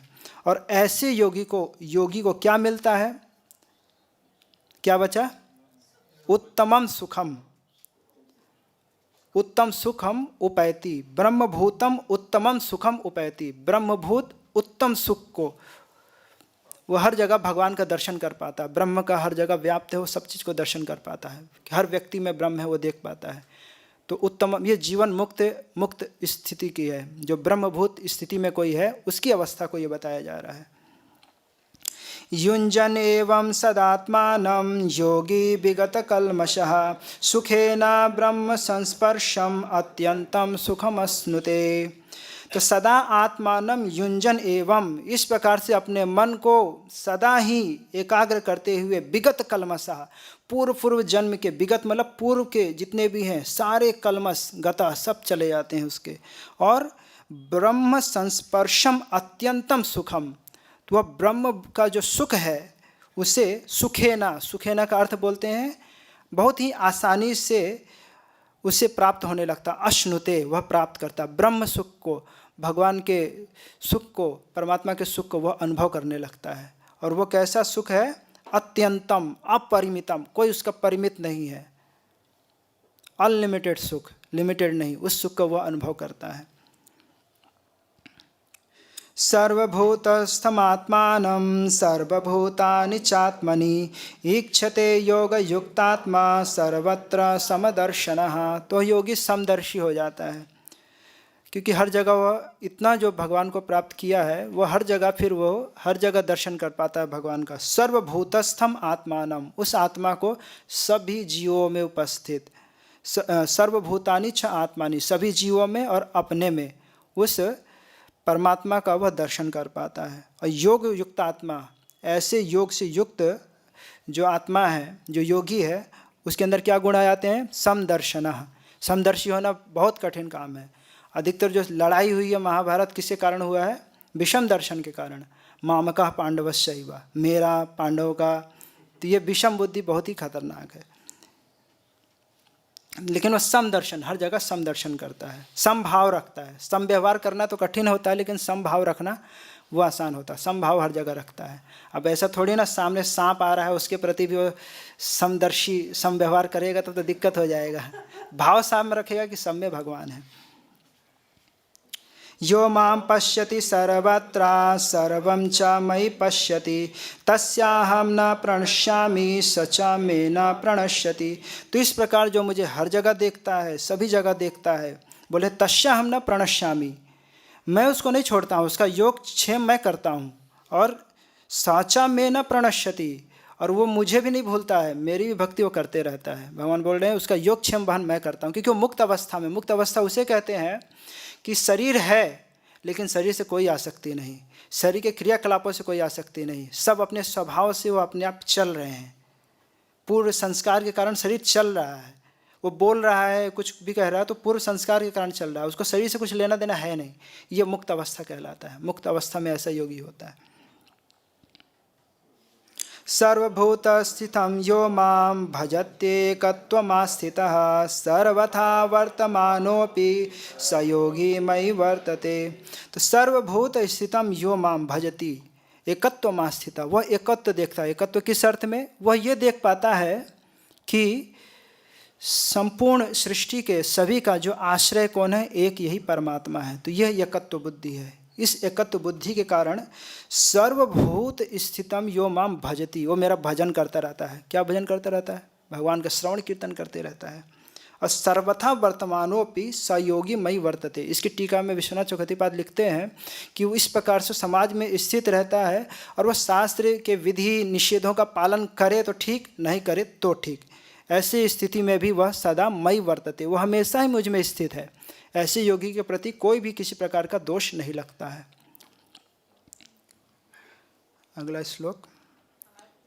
आत्मौपम्येन सर्वत्र समं पश्यति अर्जुन सुखम वा यदि वा दुखम स योगी परमो मतः, तो वह सर्वत्र समम पश्यति, सब जगह समान देखता है। हे अर्जुन, वह योगी सर्वत्र समम पश्यति, सब जगह समान देखता है। कैसे देखता है? आत्मौपम्येन, अपने जैसे देखता है, कि जैसे मुझे दुख हो रहा है वैसे सामने वाले को भी दुख है, और जैसे मुझे सुख है उसको भी वैसा सुख मिलना चाहिए। यही सर्वश्रेष्ठ स्थिति है। मेरा पेट तो भर गया, भूखा हूँ, मेरा पेट तो भर गया, मुझे तो बड़ा आनंद आया, लेकिन दूसरे का भूखा है तो उसके दुख का भी तो महसूस होना चाहिए ना, कि उसका भी कुछ व्यवस्था होना चाहिए। तो जो इस कोटि का योगी होता है या इस कोटि का भक्त होता है, ये भक्त के बारे में भी है कि भक्त होता है सब जगह देखता है कि सब भगवान के ही अंश हैं, सबको ही समान दृष्टि करता है। उसका दुख मुझे भी दुख है, उसको सुख मिलना चाहिए, वो सब जगह समान दृष्टि देखता है। यानी कि मुझे जो दुख मिल रहा है किसी और को दुख, मुझे जो जैसे कोई चीज़ मुझे दुखी कर रहा है, कांटा मुझे चुभ रहा है, तो दूसरे को भी वही कांटा चुभेगा तो दुख होगा।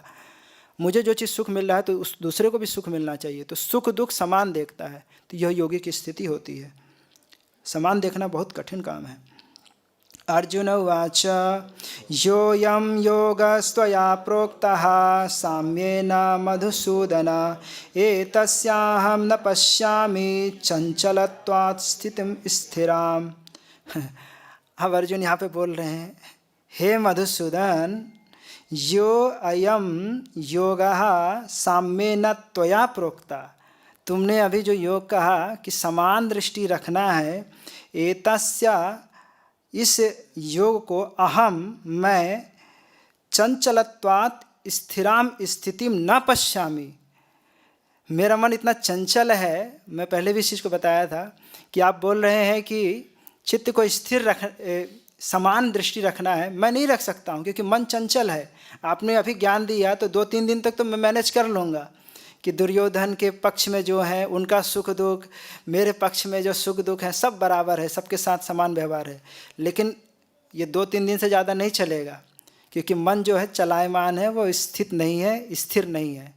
तो ये बहुत कठिन काम है। ये योग जो आपने कहा है समता रखना, ये बहुत कठिन है क्योंकि मन बहुत चंचल है, मैं इसको नहीं कंट्रोल कर सकता हूँ, सामदृष्टि नहीं रख सकता हूँ। मन के बारे में आगे अर्जुन बोल रहे हैं, बहुत प्रसिद्ध श्लोक है, चंचलम ही मनः कृष्ण प्रमाथि बलवदृढ़ तस्याहम निग्रहं मन्ये वायोरिवा सुदुष्करम। चंचलम ही मनः कृष्ण, हे कृष्ण, ये जो मन है ना बहुत चंचल है, प्रमाथि है। अरे मन इतना शक्तिशाली है कि बुद्धि तक को भी मथ देती है, और बलवत बहुत बलवान है और हठी है। और ऐसे मन को तस्या अहम निग्रहम, मैं इसको निग्रह कर लूँ, ये बहुत कठिन है, मैं इसको निग्रह नहीं कर सकता। वायु रीवा सुदुष्करम मन्ने, जैसे वायु को कोई बोल दे कि इतने एरिया में वायु है, उसको कंट्रोल कर लो, बोले कि बहुत दुष्कर कार्य है, उसी प्रकार से मन को भी, चंचल मन को भी स्थिर करना बहुत कठिन काम है। ये मैं नहीं कर सकता हूँ, ये निग्रह करना मेरे लिए संभव नहीं है। तो आगे के श्लोक में भगवान समझा रहे हैं, श्री भगवान उवाच असंशयं महाबाहो मनो दुर्निग्रहं चलम अभ्यासेन तु कौन्तेय वैराग्येण च गृह्यते। असंशयम, खूब भालो ठीक कह रहे हो, जो कह रहे हो बहुत सही कह रहे हो। असंशयम, इसमें कोई संशय नहीं है, जो बात कह रहे हो सही है। महाबाहो, तुम तो महाबाहु हो। मनो दुर्निग्रहम चलम, मन चलायमान है, उसको निग्रह करना बहुत ही कठिन है। अभ्यासेन तु, अभ्यास और वैराग्य के द्वारा इसको लेकिन कंट्रोल किया जा सकता है। कृष्ण यहाँ महाबाहु कह के एक प्रकार का उपहास कर रहे हैं। क्या उपहास कर रहे हैं? अरे बोल रहे तुम तो शिव जी को भी, पिनाकी को भी अपने बाहु के द्वारा उन्हें आप संतुष्ट किए हो, तो महाबाहु तो तब कहलाओगे जब इस मन को भी नियंत्रित कर पाओगे। तो महाबाहु सिद्ध करो कि तुम महाबाहु हो, मन को नियंत्रित करके। और कौन्तेय कह के बोल रहे हैं डरो मत, मैं हूँ, मैं तुमको समझा रहा हूँ कैसे तुमको मन को कंट्रोल करना, अभ्यास के द्वारा और वैराग्य के द्वारा। अभ्यास क्या है? जो गुरु उपदेश देते हैं, जप करना है, जो भी साधन बताते हैं उसको ईमानदारी से उसका अभ्यास करना, और वैराग्य के द्वारा, इसके द्वारा मन को नियंत्रित किया जा सकता है। और क्या बोल रहे हैं आगे? मन नहीं नियंत्रित करेंगे तो क्या होगा? तो बोल रहे असंयतात्मना योगो दुष्प्राप इति मे मतिः वश्यात्मना तु यतता शक्यो वाप्तुम उपायतः।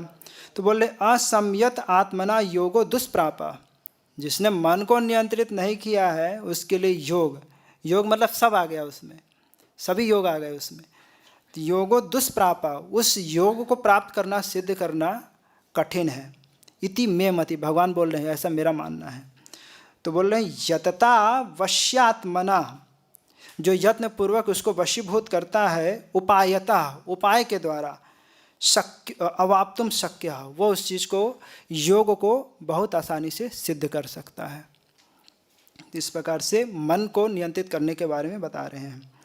अर्जुन उवाच अयति श्रद्धयोपेतो योगाच्चलितमानसः अप्राप्य योग संसिद्धिं का गतिम कृष्ण गच्छति। अब अर्जुन यहाँ अभी अपना यहाँ प्रकरण चेंज कर दिए, बोले कि ठीक है शास्त्रों की श्रद्धा के अनुरूप कोई आ जाता है योग मार्ग में, लेकिन अयति अगर उसका मन नियंत्रित नहीं है, उसका चित्त नियंत्रित नहीं कर पाता है, और योगात चलित मानसा और योग के द्वारा भ्रष्ट हो जाता है, योग पथ से भ्रष्ट हो जाता है, तो योग संसिद्धिम अप्राप्य, उसकी योग की सिद्धि भी नहीं हुई और मार्ग से भी चला गया, न माया मिला न राम, दोनों जगह उसकी ऐसी स्थिति हो गई, तो का गतिम गच्छति, है कृष्ण उसकी गति क्या होती है?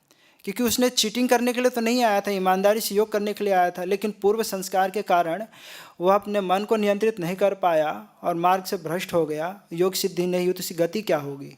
तो आगे के श्लोक में और आगे प्रश्न पूछ रहे हैं अर्जुन।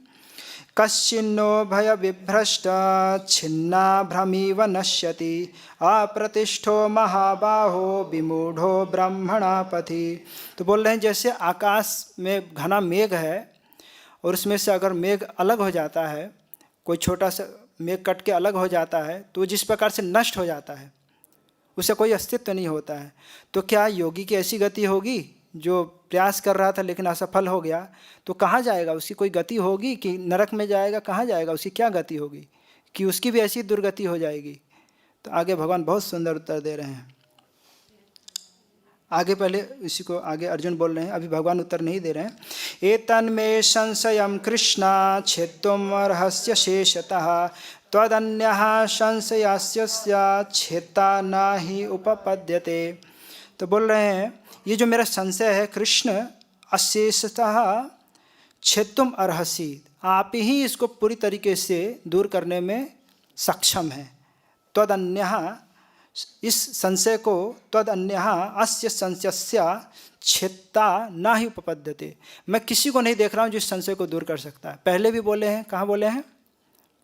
न ही प्रपश्यामि ममापनुद्यात्, तो वहाँ पे भी बोले हैं अर्जुन। अब फिर से यहाँ पे बोल रहे हैं कि मेरे जो संशय है उसको दूर करने वाला कोई नहीं है आपके सिवा। तो भगवान बोल रहे हैं श्री भगवान उवाच पार्थ नैवेह नामुत्रा विनाशस्तस्य विद्यते न हि कल्याणकृत कश्चित् दुर्गतिं तात गच्छति। हे पार्थ, हे तात, उसका कहीं भी विनाश नहीं होता, न एव इह, ना तो यहाँ, न मुत्रा, न परलोक में, तस्य विनाशम विद्यते, तस्य विनाशम ना विद्यते, उसका कहीं विनाश नहीं होता। जो भी कल्याण के मार्ग में, चाहे वो कर्म योग में हो, चाहे ज्ञान योग में, ध्यान योग में, भक्ति योग में, जो योग में प्रवृत्त हुआ है उसका कल्याणकृत मतलब जो कल्याण के मार्ग में है, कश्चित् दुर्गतिम, कभी भी उसकी दुर्गति न गच्छति, उसकी कभी भी दुर्गति नहीं होती है। इसको हमेशा तुम ध्यान में रखो। ये तो मैंने अपनी तरफ से बोल दिया। प्राप्य पुण्याकृतां लोकान् उषित्वा शाश्वती समा शुचिनां श्रीमतां गेहे योगो भ्रष्टो विजायते। तो फिर क्या होता है? क्योंकि उसका योग से क्यों भ्रष्ट हुआ? क्योंकि भोग की इच्छा रह गई थी, तो उसकी इच्छा फिर पूरी होती। क्या होता है? प्राप्त पुण्यकृतां लोकान प्राप्य, पुण्य लोकों में जाता है। और उषित्वा, पुण्य लोक जहाँ पुण्य करते हैं जो लोग जाते हैं वो कौन सा लोक है? स्वर्ग लोक में जाता है।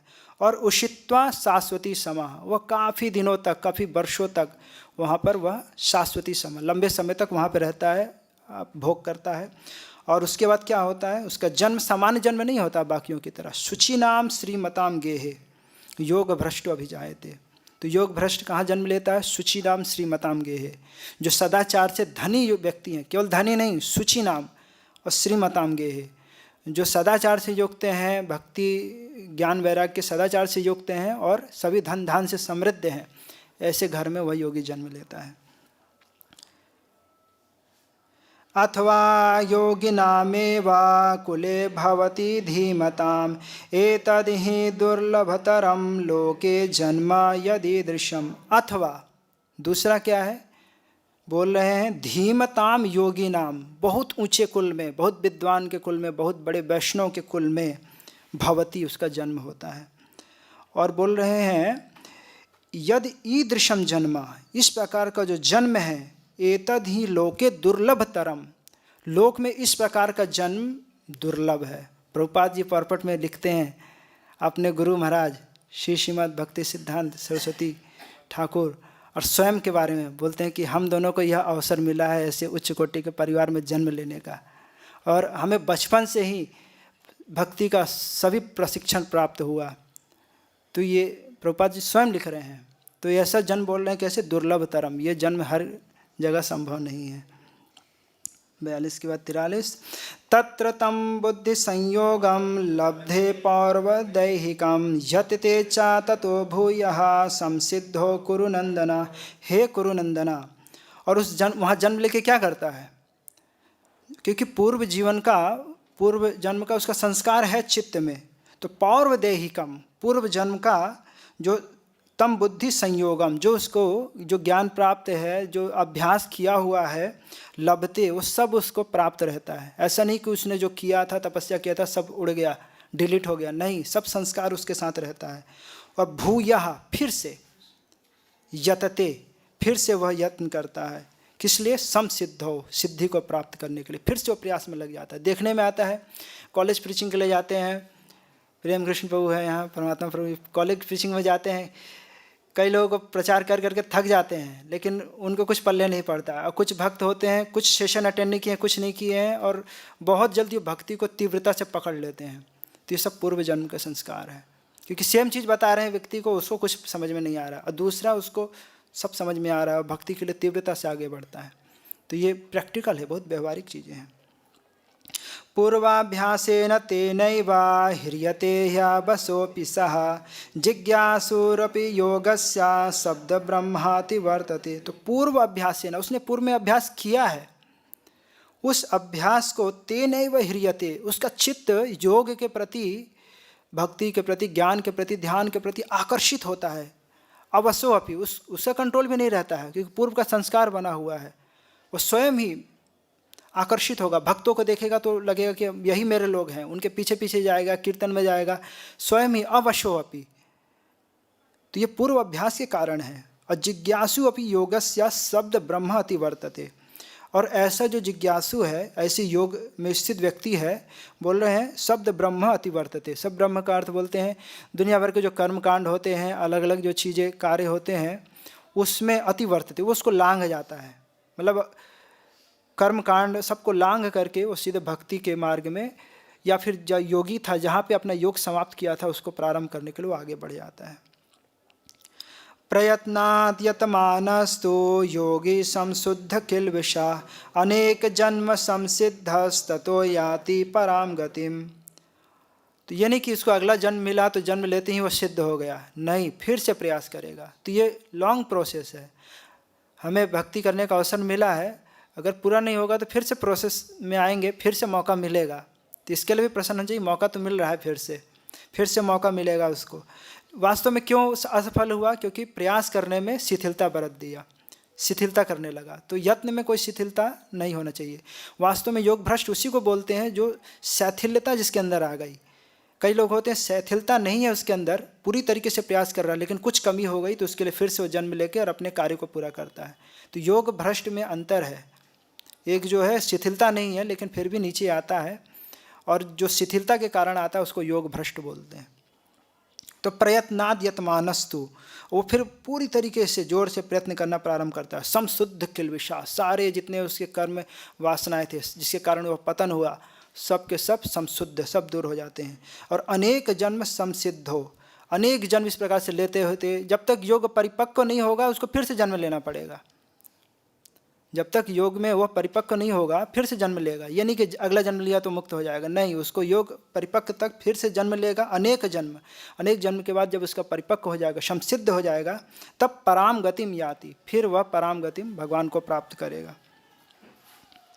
46वां इसमें बता रहे हैं योगियों की श्रेष्ठता। तपस्वी भ्यो अधिको योगी ज्ञानेभ्यो अपि मतोधिकः कर्मेभ्यश्चाधिको योगी तस्माद् योगी भवार्जुना।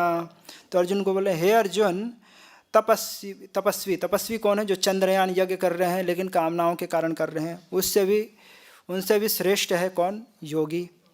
और ज्ञानेभ्यो अपि, ज्ञानियों से भी श्रेष्ठ हैं। किसके मत में? मतो, मतः मतलब मेरे मत में, अधिकः वह श्रेष्ठ है। तो जो योगी है, ज्ञानी के कर्मयोगी सबसे श्रेष्ठ है। और कर्मभ्यश्च अधिको योगी, कर्मियों से भी श्रेष्ठ है।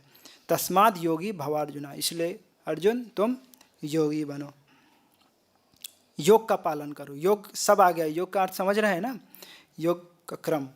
तो यहाँ पे अष्टांग योग का चल रहा है, तो इसको अभी हम बता रहे हैं ध्यान योगी के लिए। अगला श्लोक बहुत सुंदर श्लोक है और यह आगे के अध्यायों का बीज श्लोक है, जिसमें भक्ति की महिमा को बता रहे हैं कि सभी योगियों में सर्वश्रेष्ठ कौन है? जो मेरा भक्त है। योगिनामपि सर्वेषां मद्गतेनान्तरात्मना श्रद्धावान भजते यो माम स मे युक्ता तमो मतः। मे मतः, भगवान बोल रहे हैं किसी के मत में नहीं, मे मतः, मेरे मत में। क्या बोल रहे हैं? योगिनामपि सर्वेषां। तो यहाँ योगिनाम षष्ठी विभक्ति में है, आचार्य बोल रहे हैं कि षष्ठी विभक्ति में नहीं लगाकर इसको पंचमी विभक्ति में लगाना चाहिए। पीछे जैसे आया था तपस्वीभ्यो, तो इसी प्रकार से योगिभ्यो, सभी योग अन्य योगियों से भी, मतलब योगिभ्यो योगियों से, सर्वेषां सभी योगियों से श्रेष्ठ है। कौन श्रेष्ठ है? श्रद्धावान, जो श्रद्धालु है। मद्गतेन अंतरात्मना, जिसका चित्त मन पूरी तरीके से मेरे में लगा हुआ है। और ऐसा व्यक्ति माम भजते, जो मेरा भजन करता है। सा में युक्त तमः, वह श्रेष्ठ योगी है। तो योगी कौन हो गया? ज्ञानी, कर्मी, कर्म योगी, ज्ञान योगी, ये हो गए योगी। और योगी तर कौन हो गया? जो अष्टांग योग कर रहा है। और योग तम कौन हो गया? भक्त। तो इस श्लोक में भक्त को बोले हैं युक्त तमः, वह श्रेष्ठ है। तो ये अष्टांग योग, प्रभुपाद जी बोलते हैं आज के युग में ये सब करना कठिन है, तो इसलिए सर्वश्रेष्ठ है। हरिर्नाम हरिर्नाम हरिर्नाम एव केवलम कलौ नास्तेव नास्तेव नास्तेव गतिरन्यथा। तो हरि नाम ही एक उपाय है। कृते ध्यायतो विष्णुम त्रेतायाम यजतो मखये द्वापरे परिचर्यायाम कलौ तद हरि कीर्तनात्। तो सभी फल हमें भगवान के कीर्तन से ही प्राप्त हो जाएगा। हरे कृष्णा कृष्णा कृष्णा हरे हरे, हरे राम राम राम हरे हरे। आप लोग क्षमा कर दीजिएगा, समय थोड़ा ज़्यादा हो गया। हरे कृष्णा। इसी जय जगत गुरु शिला प्रभुपाद की जय।